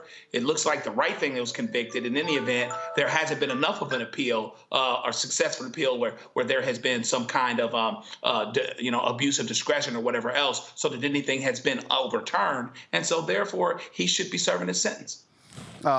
Indeed. All right, folks. The Department of Justice Civil Rights Division, they're investigating possible civil rights violations by the Trenton, New Jersey Police Department. The DOJ probe focuses on allegations that officers have used excessive force, stopped people without justification, and illegally searched homes and cars. Trenton's Democratic Mayor Reed Guscoria, Police Director Steve Wilson, and the head of the city's legal department say they will cooperate with federal authorities. The union representing police said the department in the city of about 90,000 people has been plagued with persistent staffing shortages since 2011. Budget cuts forced the layoff 105 officers, nearly a third of the force. The union said police responded to 41 shooting incidents over the past 30 days and have consistently demonstrated commitment, always doing more with less.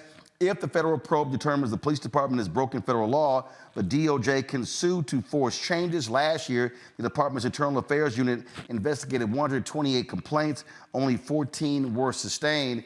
Look, I get the union complaining, Robert, but I'm sorry, staffing shortages does not explain away police brutality. Not at all. And I want for the people online who always say, well, why do we need to vote? Blah, there's no difference between Trump and Biden, et cetera. Waka Flocka Flame, Sexy Red, Yo Jets, or Yo, what's her name, who are then other folks out there.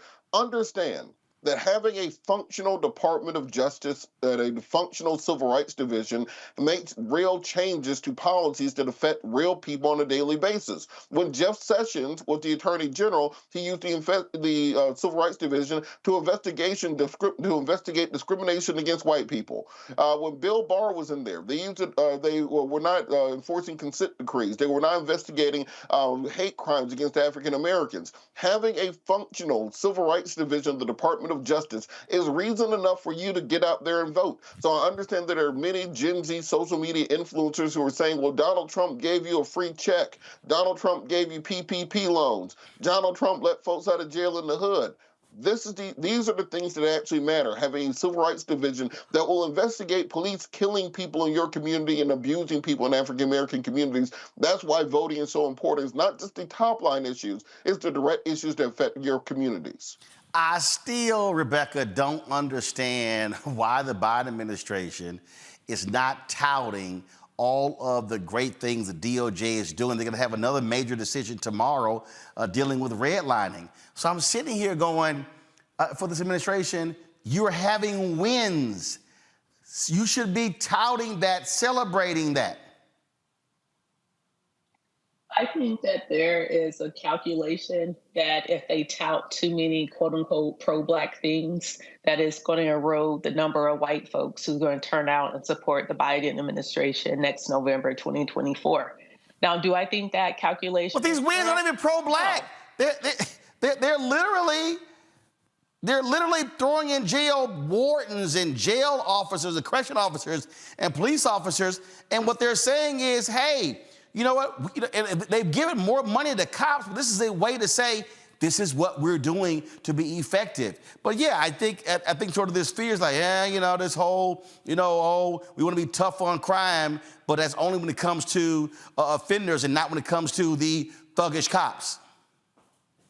Right. There's also a misconception that when it comes to ending police brutality, when it comes to demanding that law enforcement officers are actually professional, actually doing their jobs, it's still viewed as a Black issue for many white folks, in this country. Like, look, I grew up in quote unquote middle America. I grew up in Nebraska. And when you talk about police reform, people view that as a Black thing, not a, hey, this is a society thing. We're giving these people a gun and a badge. We need to make sure that they're professional. They're actually doing their job.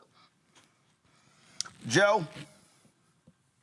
Yeah, I mean, we have to do a better job at making sure that people know how the things that the Biden administration, in this case, has accomplished affect their day-to-day lives for the better. And to remind, let's connect what's going on in Congress right now and saying, so right now, nobody's voting because there's no leadership. But when they were voting, let's talk about what they were voting for, or more to the point, what they weren't voting for. Didn't vote for the infrastructure package. Largely, there were a few. Didn't vote for some of the other things that got done. Most of the biggest legislative achievements that affect people's lives on a day-to-day basis, Republicans did not vote for. And so it really has to be made part of the narrative to let folks know, here's the things that have been accomplished. And you think that this election is about Biden being old. First of all, if you're voting for Trump, it's kind of a horse apiece because he's only a couple years younger. Second of all, this election is about preserving democracy. And so they really have to be intentional about making sure that we paint that narrative because it's the right one. Indeed. All right, Robert, Rebecca, Joe, I certainly appreciate y'all joining us. Thank you so very much, folks. That's it for us. Don't forget, support us in what we do here at the Black Star Network. It's important for you to join our Brina Funk fan club. Your dollars make it possible for us to do what we do while we are battling these advertisers and these ad agencies who continue to ignore Black-owned media. Send your check and money orders to P.O. Box 57196, Washington, D.C. 20037-0196. Cash App, $RM Unfiltered. PayPal, R Martin Unfiltered. Venmo is RM Unfiltered. Zelle is Roland@RolandSMartin.com. Roland@RolandMartinUnfiltered.com. Download the Black Star Network app, Apple phone, Android phone, Apple TV, Android TV, Roku, Amazon Fire TV, Xbox One, Samsung Smart TV.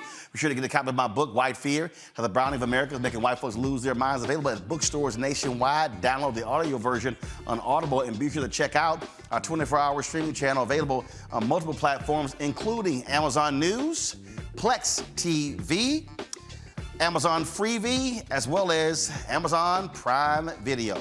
Folks, that's it. I'll see y'all tomorrow right here, Roland Martin Unfiltered on the Black Star Network. Holla!